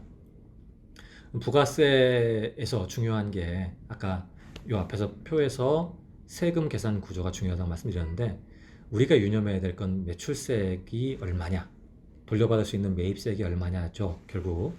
근데 이제 갑자기 제가 이제 용역식 공급 시기를 말씀을 드려요. 공급 시기는 뭐냐면 각 과세 기간별로 앞에 표에서 각 과세 기간별로 매출액 총액, 각 과세 기간별로 매입액 총액을 기준으로 부가세를 내거나 부가세를 돌려받는다 그랬죠. 그러면 각 과세 기간에 포함된 매출액, 각 과세 기간에 포함된 매입액 어떻게 산정할 것이냐 합니다. 언제 귀속된지 어떻게 할 것이냐, 이게 이제 공급 시기예요. 공급 시기에 들어가기 전에 실무적으로 중소기업을 운영하시는 여러분들 중에 뭐 강의 들으신 분들은 안 그렇겠지만 세금 계산서를 끊으면 매출이라고 생각하시는 분들이 되게 많아요. 반대로 세금 계산서를 받으면 매입이다 라고 생각하시는 분들이 많은데 그렇지 않아요.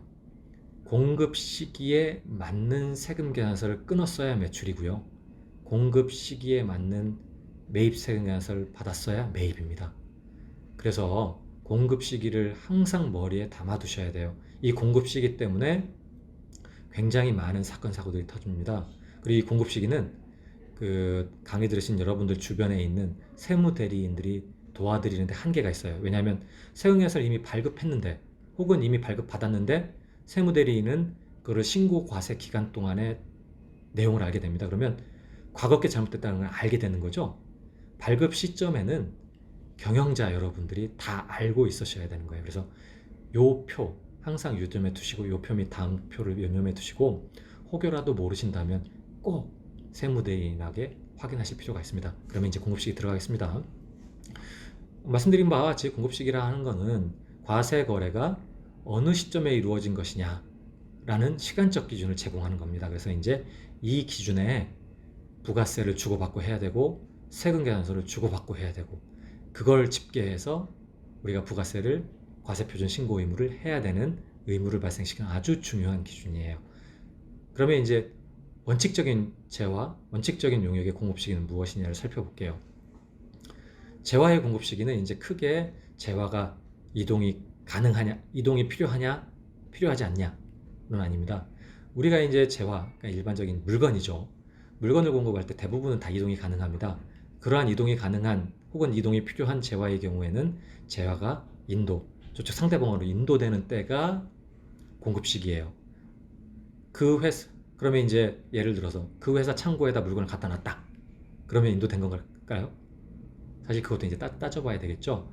예를 들어서 인도했다 하더라도 그 상대방이 하자 검수를 해서 내가 받을 거야 라고 결정해서 받는 게 확정될 때 사실은 그때가 이제 인도되는 때입니다. 그래서 재화의 이동이 필요한 경우에는 결론적으로 재화가 인도되는 때, 그리고 재화가 이동되지 필요하지 않은 경우 또는 이동할 수 없는 경우 대표적인 게 뭐가 있을까요? 부동산, 공장, 건물 이런 것들이죠. 이런 것들은 인도 기준으로 파악을 할 수 없기 때문에 재화가 이용 가능하게 되는 때가 언제냐는 걸 결정해서 그때를 공급시기로 보게 됩니다. 그래서 이제 부동산의 경우에는, 건물의 경우에는 그럼 건물을 언제 쓸 수 있느냐, 들어가서 내가 제조 가능한 게 언제부터냐, 이런 것들이 이제 결정되는 때가 공급시기가 되는 겁니다. 그러면 재화가 이동하거나 이동이 필요하지 않거나 뭐 이렇게 다 결정이 됐는데 이 항목이 적용되지 않는 경우, 예를 들어서 이제 그런 게 있어요. 여러 가지 조건부로 인해서 이동이 됐어도 못 쓰는 경우, 또는 이동이 필요하지 않다 하더라도 뭐 조건이 여러 가지 걸려 있는 경우, 그러니까 이런 것들이 있는데요. 이런 것들에 대해서는 해당 재화의 공급이 확정돼서 결정되는 때, 이때가 이제 공급 시기입니다. 그리고 이제 우리가 영위하는 사업이 물건, 재화를 사고 팔고 하는 사업이 아니라 용역을 제공하거나 컨설팅을 제공하는 사업이다. 그러면 이제 이 위에 있는 재화와 관련된 규정을 쓸 수 없겠죠. 이런 용역을 제공할 때는 언제가 원칙적인 공급 시기냐면 영무의 제공이 완료되는 때, 그럼 결국은 이제 계약서상 우리가 해주기로 한 일이 모두 마무리가 되는 때, 그때를 용역의 공급 시기로 합니다. 그래서 사실 단순히 생각해 보면 저희 같이 회계사들도 당연히 영무의 제공이 완료되는 때가 공급 시기예요. 그런데 용역을 착수하면서 혹은 계약을 체결하면서 계약금에 상당하는 세금 계산서를 끊습니다. 그러면 이게 적정한 공급 시기일까요? 아닐까요? 요 일반적인 재화 또는 용역의 공급 시기에 비추어 본다면 용역의 공급 시기가 아닌 사실과 다른 세금 계산서입니다. 하지만 이 건과 관련해서는 특례 조항을 두고 있어서 대부분 계약금 세금 계산서가 공급 시기에 맞도록 맞추고 있는데요. 그건 뒤에 가서 설명을 드리도록 하겠습니다. 그러면 이제 이러한 공급 시기를 위반해서 했을 때 어떤 문제가 있냐라는 겁니다. 공급 시기를 위반하면, 그러니까 공급 시기를 위반해 세금 계산서를 발행했거나 그랬을 때 어떤 문제가 있는지 살펴보면요. 양쪽이 다 문제가 됩니다. 공급하는 자, 그러니까 물건을 파는 자, 또 물건을 사는 자, 둘 다 문제가 되는데, 물건을 파는 자는 공급 시기와 달리 세금 계산서를 끊은 경우는 세금 계산서를, 가짜 세금 계산서를 혹은 가공 세금 계산서를 끊었다고 봐서 세금 계산서 관련된 불성실 가산세가 나옵니다. 그리고 부가가치세 신고 기한이 달라지겠죠. 부가세 신고를 예를 들어서 일기 예정에 했었어야 되는데 일기 확정했다든지, 아니면 일기 확정했었어야 되는데 2기 예정에 했어야 된다든지, 혹은 또 반대의 경우는 결국 과세 표준이 달라집니다. 각 과세 기간에. 이럴 경우에는 부가가치세 과세 표준을 과소신고한 과세 시기가 나타나게 돼요. 그러면 이제 과소신고를 한 과세 시기에 대해서는 세금도 적게 내고 과소신고했기 때문에 그에 대한 가산세가 나타납니다. 공급하는 자는 그 정도 리스크가 있고, 공급받는 자는 그러면 이제 사실과 다른 생각에서 그냥 공급 시기와 다른 세금 계산서를 받았을 때 무슨 문제가 있느냐 하면은요, 사실은 물건을 파는 사람보다 물건을 사는 사람이 훨씬 더 위험합니다. 아까도 말씀드렸던 사실과 다른 세금 계산서는 매입세액이 불공제된다고 제가 계속해서 강조드렸죠. 그냥 부가세를 예를 들어서 1,000만 원짜리 물건을 사면서 1,100만 원을 지급했어요. 그들에게, 상대방에게. 그래서 우리는 100만 원 환급받을 줄 알았는데 부가세, 과세 공급 시기가 달리 받은 겁니다. 그럼 사실과 다른 세금 계산서가 되면서 100만 원을 돌려받을 수가 없어요. 상대방한테 준 100만 원 돌려받을 수 있는 방법이 없겠죠. 상대방한테도 국세청도 안 돌려주고 상대방도 안 줍니다. 이미 상대방은 국세청에 납부를 했기 때문에. 그래서 매입세액 불공제가 매우 위험하니 꼭 공급 시기를 확인해서 매입세금 계산서 받으셔야 됩니다.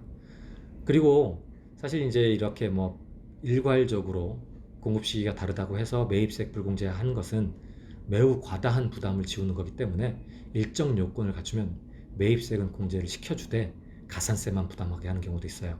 이게 이제 세금계산서 지연수치 과산세라고 하는데요. 그 해당 과세기간 내에 벌어진 일들이라든지 등등 몇 가지 요건이 있습니다. 그럴 때는 세금계산서 지연수치 가산세만 내고 매입세액 공제는 해준다는 점 유의할 필요가 있어요. 그래서 세금계산서를 발행하거나 세금계산서를 발급받는 경우에는 꼭 공급시기를 맞추고 애매하면 세무대리인에게 반드시 확인하셔야 됩니다.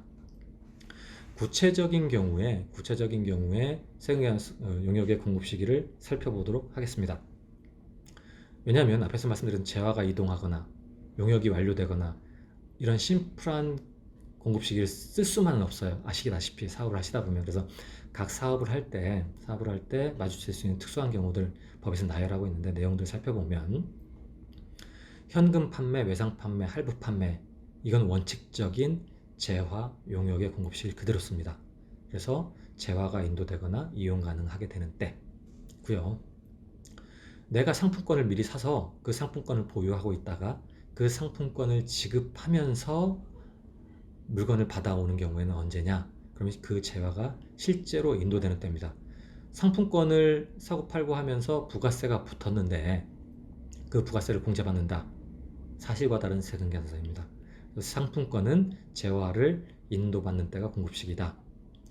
그리고 이제 반환 조건부, 동의 조건부, 그 밖의 조건부 판매, 각종인 조건이 붙어 있는 판매의 경우에는 해당 조건이 만족이 돼서 성취가 돼서 판매가 확정되거나 하는 경우를 그때를 공급시기로 봅니다.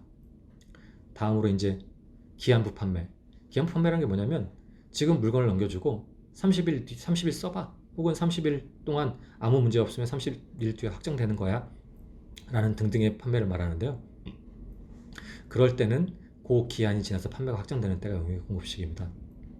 그리고 이제 장기 할부 판매라고 해서 뭐 재화나 용역을 공급하고 나서 대가를 이제 쪼개받는 경우인데요. 그 밑에 있습니다. 쪼개받는 게 두 번 이상 나눠서 쪼개받고, 그리고 나서 재화가 인도하고 최종 할부금을 받는 데까지 1년 이상 걸리는 게 장기 할부라고 합니다. 그냥 받는 데 걸리는데 1년 이상 걸리는 게 할부다 이렇게 보시면 되는데, 이 할부 판매는 사실 이제 중소기업이 돈도 안 받았는데 부가세를 내라고 할 수가 없잖아요. 그래서 이제 돈을 받을 때, 그러니까 대가의 각 부분을 받기로 한 때를 용역의 공급 시기로 봅니다. 다음으로 완성도 지급 조건부, 중간 지급 조건부, 그러니까 이제 물건 주기 전에 혹은 용역이 끝나기 전에 돈을 나누어 받기로 한 경우가 있어요. 근데 그게 상당히 긴 기간, 규정에서는 6개월 이상이거든요. 6개월 이상의 기간 동안 쪼개서 돈을 받고 물건을 주겠다 혹은 일을 해주겠다 했을 때는 이게 완성도 지급 조건부나 중간 지급 조건부라 해요. 대표적인 게 이제 건설사들이 건설해주면서 받는 완성도에 따라서 기성고에 따라서 받아가겠다 하는 이런 것들이 완성도 지급 조건부이고요. 뭐 설계사무소나 이런 용역을 하시는 컨설팅을 하시는 분들도 컨설팅 진행 정도에 따라서 돈을 받겠다. 이게 다 완성도 지급 조건부에 해당됩니다. 이런 것들은 그 돈, 대가를 받기로 한 때, 그때가 이제 공급 시기가 돼요. 그리고 요 밑에 있는 두 개가 이제 아까 말씀드렸던 저희가 예를 들어서 이제 계약을 하고 계약금을 받았는데 그럼 세금계산서 언제 끊어요? 라는 것들인데요. 이게 재화 또는 용역을 공급하기 전에 그러니까 돈을 먼저 받았다. 계약금을 먼저 받았다. 예를 들어서 그 계약금을 먼저 받았다면 그 먼저 받은 부분에 한해서는 세금계산서를 끊는 걸 인정해주고 있습니다. 그게 이제 그 선세금계산서를 인정해주는 특례이고요. 또 하나가 우리나라는 세금계산서가 일종의 청구서로 작용합니다. 그래서 세금계산서를 끊어서 보내줘야 돈을 보내주는 관행이 형성돼 있죠. 그렇다 보니 그 세금계산서의 그 관행을 인정을 해서 세금계산서를 끊어서 보내주고 나서 7일 또는 30일 이내에 돈을 받으면 그 세금계산서는 적정한 세금계산서라고 인정해주는 용역의 공급시기 특례가 있습니다. 다시 한번 말씀드리지만 세금계산서를 주고받을 때는 이게 용역의 공급시기, 재화의 공급시기에 맞는지 꼭 확인하시고 접근하셔야 됩니다. 그럼 이제 세금계산서 자체에 대해서 살펴볼게요. 세금계산서는 필요적 기재사항이 규정되어 있습니다. 꼭 써야 되는 거죠. 대부분 다 쓰시는 내용인데 다시 한번 살펴보겠습니다. 이 필요적 기재사항은 공급자의 사업자 등록번호, 성명, 명칭이 들어가고요. 공급받는 자의 사업자 등록번호. 근데 다만 이제 사업자가 아니면 주민등록번호나 고유번호를 쓰도록 되어 있고요. 그 다음에 공급가액과 부가가치세를 금액을 적도록 되어 있죠. 그리고 작성 연원일을 적도록 되어 있습니다. 이 필요적 기재사항은 반드시 다 적으셔야 합니다. 이 필요적 기재사항이 비어 있거나 잘못 기재되면 사실과 다른 세금계산서라는 건 이미 말씀드린 바와 같습니다. 굉장히 중요하죠. 다음으로 전자세금계산서 살펴볼게요. 전자세금계산서는 이게 그 국세청이 아시겠지만 과거에는 세금계산서 제도만 두고 있어서 종이세금계산서 제도를 유지하고 있었습니다. 그러다 보니 국세청이 해당 정보를 입수하는 건 부가세 신고서가 접수됐을 때였어요. 그리고 사후에 조작도 되게 많았었죠. 이를 방지하고자 이제 전자적 정보로 바로바로 세금계산서를 송부하도록 규정을 만들어놨는데요. 지금 이제 전 법인 사업자와 일정 개인 사업자는 다 전자세금계산서를 발행하셔야 됩니다. 이 전자세금계산서는 전자적 방식으로 계산서를 작성 발급하고 그 발급한 내용을 국세청에 전송하도록 하는 제도예요. 그래서 이게 국세청이 정보를 관리하겠다 이런 취지죠. 결국은 발급 방법은 우선 첫 번째는 국세청에서 운영하는 홈택스에서 발급하는 방법이 있고요. 두 번째는 기타 더존이라든지 등등 ERP 시스템 혹은 ASP 시스템에서 발급해서 전송하는 방법도 있을 수 있습니다. 문제는 저희가 이제 실무적으로 보면 발급해놓고 전송 안 한 경우가 종종 있어요. 이런 경우는 문제가 야기되니 발급됐다면 전송 여부도 꼭 확인하실 필요가 있습니다.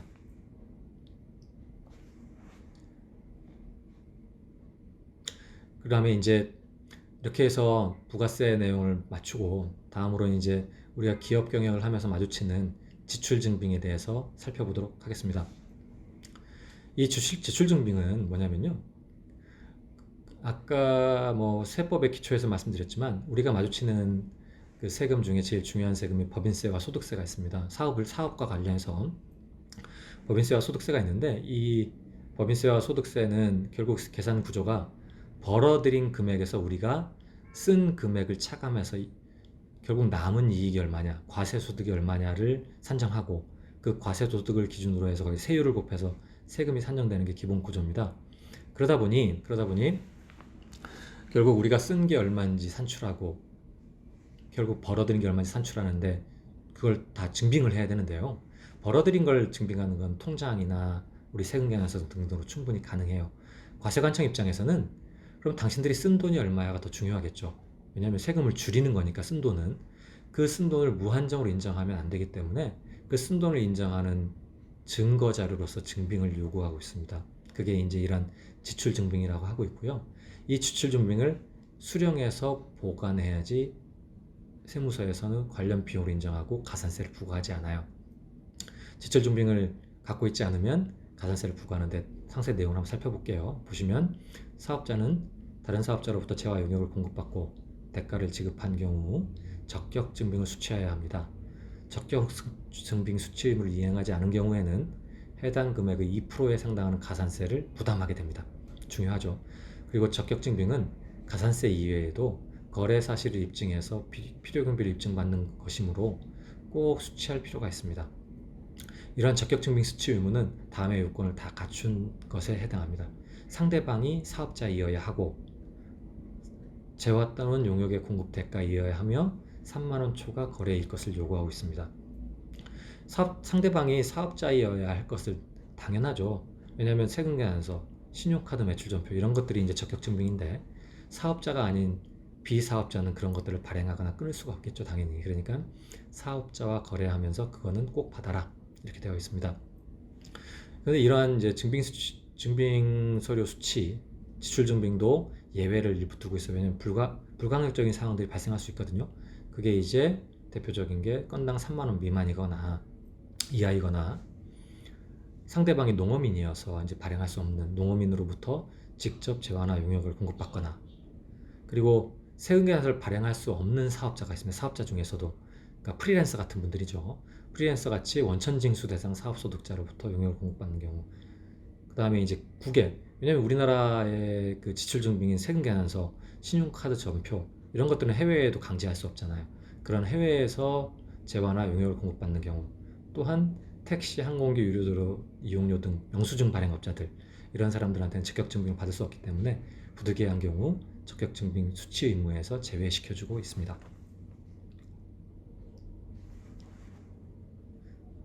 구체적으로 적격증빙이 어떤 것들이 있는지 한번 살펴볼게요. 정규 지출증빙이라고 해서 적격증빙으로 인정되는 것은 세금계산서, 계산서, 신용카드 매출전표, 현금영수증 이렇게 있습니다. 세금계산서는 아까 말씀드렸다시피 부가세법에서 말씀드렸다시피 부가가치세법에 따라 사업자가 과세대상 재화 또는 용역을 공급할 때 발급하는 거죠. 이런 세금계산서는 사업자뿐만 아니라 재화를 수입할 때 세관에서 세관장 이름으로 끊기도 합니다. 이런 세금계산서가 있고요. 그럼 앞에 세금자가 붙지 않는 일반적인 계산서가 있는데 계산서는 부가가치세법이 아닌 법인세법이나 소득세법에 따라서 발행하도록 되어 있는 거예요. 부가세가 붙지 않은 양식이 계산서 양식이거든요. 그의 양식은 법인세법, 소득세법에 따라서 면세 용역, 면세 물품에 따라 발행하는 거고요. 이러한 계산서도 적격증빙입니다. 그 다음으로 신용카드 매출전표, 결국은 사업자가 신용카드를 이용해서 대금을 결제하고 받는 신용카드 매출전표 역시 적격증빙으로 인정됩니다. 다음으로 저희 이제 현금영수증 제도도 아주 다양하게 이용되고 있죠. 이러한 현금영수증 제도 역시 수령한 현금 영수증이 역시 적격 증빙으로 인정이 됩니다. 현금 영수증은 사실은 이제 근로자가 소득공제용으로 받거나 사업자 지출 증빙용이 있는데요. 우리가 이제 지출 증빙용이면 당연히 지출 증빙용이라는 목적으로 발급받아야 되겠죠. 그거 좀 유의하실 필요가 있고요. 그러면 이제 우리가 실무적으로 많이 받고 있는 간이 영수증 혹은 또 일반적인 영수증, 거래명세서, 입금표, 지출결의서 등등이 적격인지 살펴보면 다음과 같습니다. 간이 영수증은 사실 세법에서 정해놓은 양식이 아니에요. 정해놓은 양식이 아니고 돈을 주고받았다는 그냥 자금, 대금 증빙을 서로 간에 입증하는 사인 확인서일 뿐입니다. 그래서 당연히 이거는 적격 증빙이 인정되지 않고 있고요. 영수증도 마찬가지입니다. 다음으로 거래명세표, 입금표, 지출결의서 역시 각 회사가 자체적인 양식으로 자체적으로 거래를 했다라는 것을 상대방과의 확인서일 뿐입니다. 이걸 국세청과의 확인서가 아닌 상대방과의 확인서이기 때문에 이 역시 적격 지출 증빙으로 인정되지 않습니다. 이렇게 해서 이제 적격 지출 증빙 말씀드렸고요. 이제 원천징수 파트 말씀드리도록 하겠습니다. 원천징수는 어떻게 보면 그 세금을 선징수하기 위한 과세징수의 효율화를 위한 방편입니다. 그러니까 세수 누락을 확보하기 위한 방법이죠. 내용을 한번 살펴보면요. 뭐냐면 우리 가운데 있는 게 우리입니다. 원천징수 의무자라는 게 저희인데 회사가 누구에겐가 돈을 줄 때 세금을 떼고 줘라 이겁니다. 세금을 떼고 줘라. 세금을 떼고 주고 그 뗀 세금을 국가에 납부해 라는 게 이제 원천징수의 1차적 단계거든요. 그렇게 해서 원천징수된 돈을 모아서 다음 달 10일까지 급여 얼마 모았고 사업소득 얼마 모았고 이자 배당으로 얼마 모아서 이렇게 냅니다 라고 이제 신고서를 작성해서 국세청에 신고 납부하는 제도를 포괄적으로 원천징수 제도라고 합니다. 결국 내용을 살펴보시면요. 소득자가 아까 저 세금의 기초에서 말씀드렸지만 각 소득자는 잉년 5월에 종합소득세를 납부해야 되잖아요. 결국은 5월에 납부하는 세금을 미리 떼가겠다는 겁니다. 미리 떼가서 그 세금을 유예시켜 놓겠다. 이게 이제 원천징수제도의 기본적인 내용이에요. 근데 이제 이 원천징수제도를 제가 이렇게 자꾸 강조하는 이유는 우리가 기업을 운영하시면서 상대방 거래처와 거래할 때 생각하셔야 되는 게 반드시 두 가지가 있습니다. 아까 말씀드렸던 첫 번째가 뭐죠? 세금 계산서를 내가 적정하게 주고받았느냐? 왜예요, 그게? 매입세액을 공제받을 수 있느냐 없느냐를 판단하는 아주 중요한 지침이라 그랬죠. 그렇기 때문에 내가 상대방과 거래를 할 때 뭔가를 사오거나 용역을 공급받을 때 세금 계산서를 적정하게 주고받았느냐를 첫 번째로 고민해야 되고요. 두 번째로는 내가 돈을 줄 때 세금을 떼고 보내야 되나? 부가세 말고 원천징수에 세금을 떼고 보내야 되나? 이걸 무조건 고민하셔야 됩니다. 왜냐하면 일반적인 경우에는 대부분 아까 말씀드린 세금 계산서 끊기는 거에 대해서는 원천징수 이슈가 없는데요. 원천징수를 했어야 되는데 안 하고 보내면 국세청은 원천징수 의무자에게 원세, 그러니까 원천징수 해야 될 세액 전체를 먼저 걷어갈 수 있는 권한이 있습니다. 그래서 상대방한테 내가 1,000만 원을 떼고 보냈어야 되는데 다 보냈다. 그럼 국세청은 그 1,000만 원을 상대방한테 부과하는 게 아니고 우리한테 먼저 부과합니다. 그리고 거기에 플러스 가산세까지도 우리한테 부과하죠. 그렇기 때문에 우리는 돈을 지급하거나 거래를 할 때 두 가지, 세금 계산서가 적정한지 원천징수를 해야 되는지 말아야 되는지 꼭 고민하고 결정해야 됩니다. 특히 납세 의무자 소득자를 제가 이제 뒤에도 다 국내 직원들만 적어놨는데요. 이 원천징수 의무가 문제가 되는 경우는 해외와 거래할 때입니다. 우리나라는 해외와 거래할 때는 대부분의 경우가 원천징수 대상으로 열려 있다는 점 반드시 유념하셔야 됩니다. 그래서 해외랑 거래할 때는 돈을 보낼 때 원천징수를 하고 원천징수 영수증을 교부해야 된다는 점 검토 꼭 하고 송금하시기 바랍니다. 다음 페이지 원천징수 내용을 그냥 우리가 사업을 할 때 초기 사업자들이 가장 많이 마주치는 소득별로 말씀드리도록 하겠습니다. 근로소득은 매월 해당 직원에 대해서 급여를 지급할 때 간이세액표라고 이제 국세청에서 매년 나눠주는 요율표가 있습니다.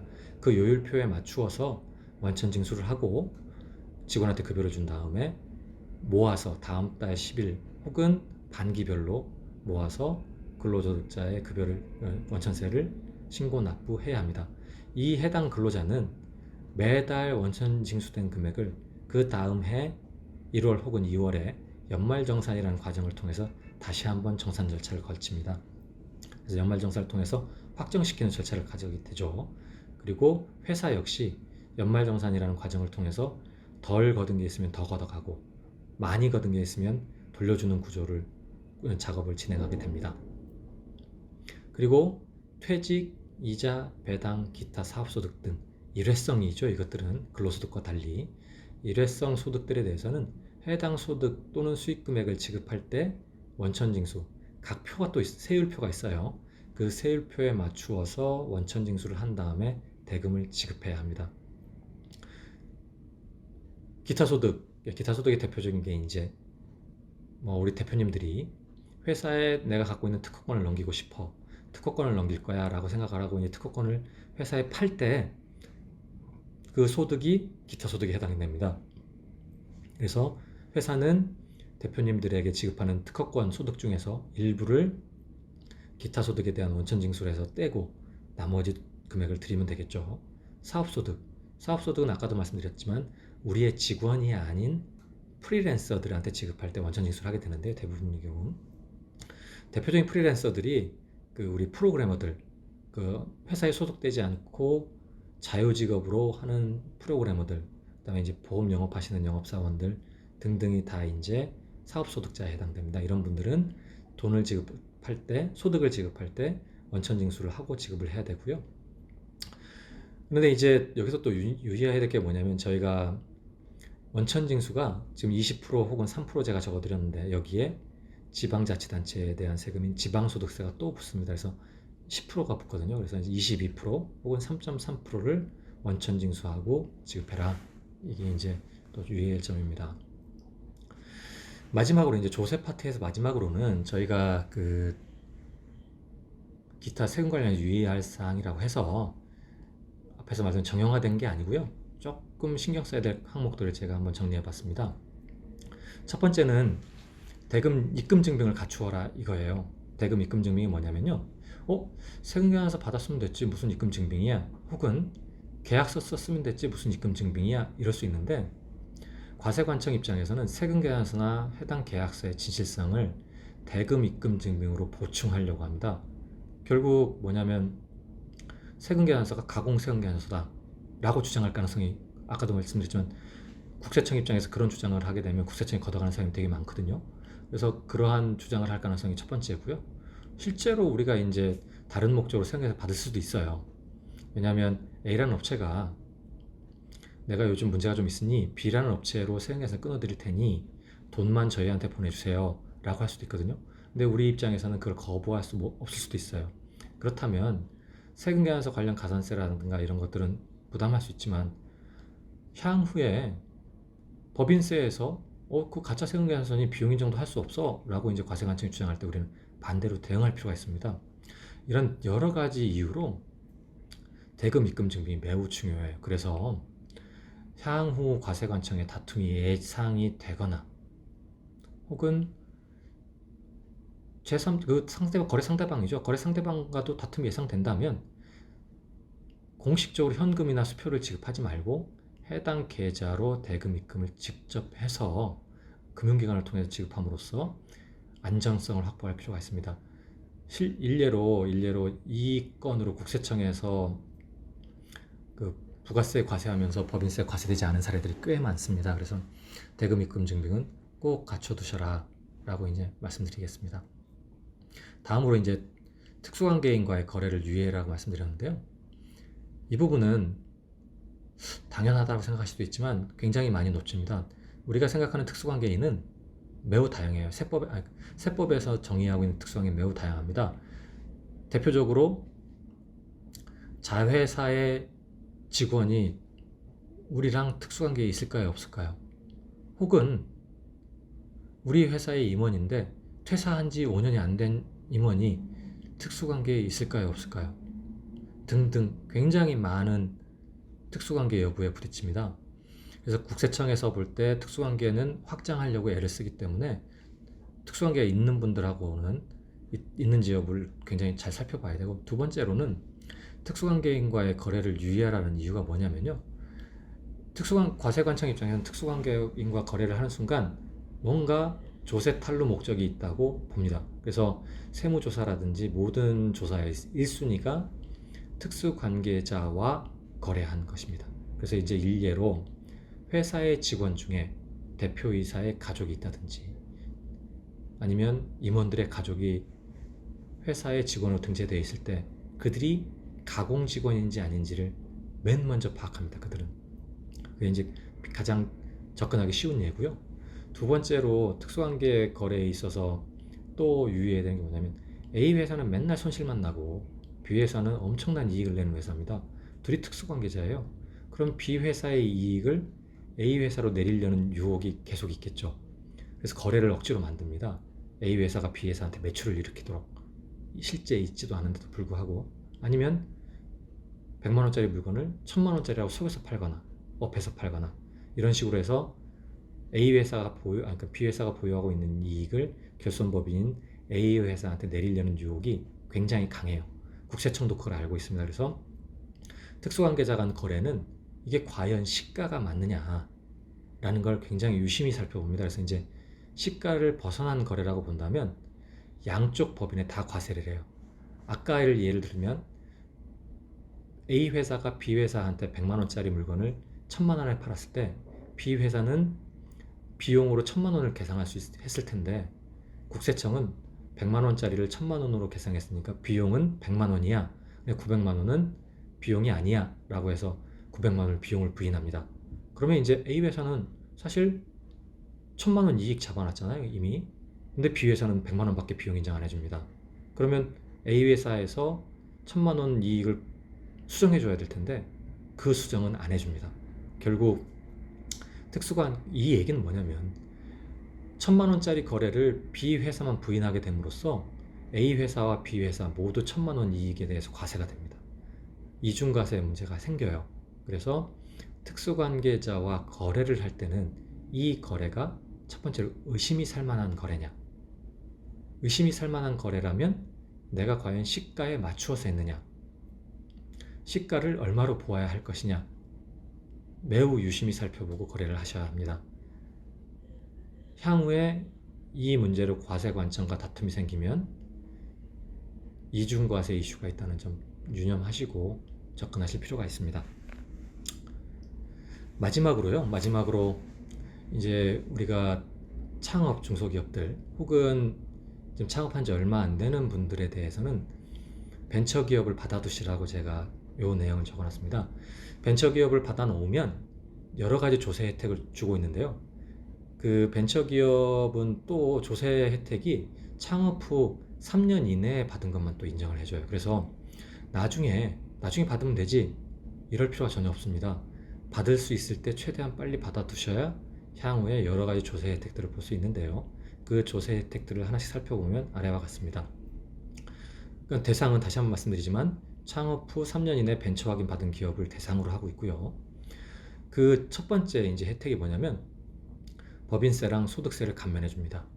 여기 보시면 창업벤처 중소기업이 벤처 확인받은 이후 최초로 소득이 발생한 과세 연도와 그 다음 과세 연도로부터 4년간 50%의 세액 감면을 해주겠다. 총 5년이죠. 그러니까 이제 50% 세액 감면이 반을 깎아주는 겁니다. 굉장히 많은 혜택인데요. 다만 이제 조세 혜택이 현행 세법은 2021년 12월 31일까지 벤처 확인 받은 기업을 대상으로 한다고 되어 있는데, 이 조항은 매년 연장이 되고 있어서요. 내년 말에 또 한번 가보긴 해야 됩니다. 그래서 하여튼 현재 이 수업을 듣고 계신 분들 중에 벤처기업을 받지 않으신 분들이 있다면 벤처기업을 무조건 받도록 제가 추천을 드리고요. 두 번째로는 또 취득세 감면이 있어요. 창업벤처 중소기업이 벤처 확인일로부터 4년 이내 취득하는 사업용 부동산에 대해서는 무려 취득세 75%를 감면해 줍니다. 결국 취득세 4분의 1만 내게 되는 거죠. 사업용 재산인 사업용 부동산이 한두 푼이 아니거든요, 요즘. 그러면 이제 그 취득세도 꽤 큰데 75%를 감면하게 되고요. 다만 사업용 부동산이라는 거에 좀 유념할 필요가 있어요. 사업용 부동산은 내가 직접 사용하는 걸 의미합니다. 그래서 임대를 주거나 그러면 사업용 부동산은 인정이 안 되기 때문에 감면이 되지 않습니다. 다음으로 그 사업용 부동산 위에 이제 취득할 때 취득세 감면을 받은 부동산에 대해서 보유기간 동안 총 5년인데요. 결국 창업벤처 중소기업이 당해 사업에 직접 사용하는 사업용 부동산에 대해 벤처 확인일로부터 3년간 재산세를 면제하고 그 다음 2년간은 재산세 50%를 감면해 줍니다. 굉장히 큰 혜택이죠. 재산세 감면이 있고, 그리고 또 하나 이제 그 우리 중소기업들이 창업 중소기업이나 조금 이제 우리 벤처들은 특징이 뭐냐면 좋은 직원들을 영입하기 위해서 직원들한테 이제 주식 매수 선택과 스탁 옵션들을 많이 부여하는데요. 일반적인 기업들은 이 스탁 옵션과 관련해서 이익이 생기면 바로 근로소득으로 과세를 합니다. 그런데 벤처기업만은 아니죠. 벤처기업은 다른 것도 좀 있긴 합니다. 벤처기업은 이러한 스톡 옵션을 부여해서 받은 이익에 대해서 근로소득 과세를 하지 않고 나중에 해당 주식을 팔 때 주식 양도세로 과세를 이연을 해주는 제도가 있는데요. 한번 살펴볼게요. 벤처기업의 임직원이 벤처기업으로부터 주식 매수 선택권을 부여받아 행사함으로써 얻은 이익이 있는 경우 주식 매수 선택권을 행사해 얻은 이익에 대해서 근로소득세 등을 과세하지 아니하고 취득한 주식을 양도할 때 양도소득세로서 과세한다 라고 이제 규정이 되어 있습니다. 결국 이런처럼 법인세 소득세 감면 50%나 되고요. 취득세 감면, 재산세 감면, 그리고 이제 해당 소속 직원들의 스탁옵션 행사 이익에 대한 과세, 유예 등등 여러 가지 혜택이 있습니다. 이 혜택은 창업 후 3년 이내 벤처기업 확인을 받은 경우에만 적용하기 때문에 가급적 가능하다면 빨리 벤처 확인을 받기를 추천드리고, 그리고 벤처는 한번 받으시면 계속 유지하기 바랍니다. 쓸 데가 없는데 이러시고 취소하거나 유효기간 만료됐을 때 갱신하지 않거나 이러신 분들이 있는데요. 그러시면 안 돼요. 꼭 가능한 한 따고 유지해라. 이게 이제 제가 마지막으로 드리는 말씀입니다. 이상으로 두 번째 시간인 중소기업과 조세 파트도 마치도록 하겠습니다.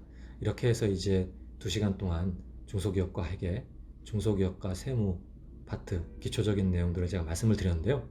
사업을 진행함에 있어서 회계나 세무는 전문가의 도움은 꼭 받으셔야 돼요. 그래서 지금 말씀드렸던 정도를 유념해 두시고 구체적인 적용은 주변에 계신 전문가들에게 자문을 받아서 정확하게 처리하시기 바라겠습니다. 2시간 동안 고생 많으셨습니다. 감사합니다.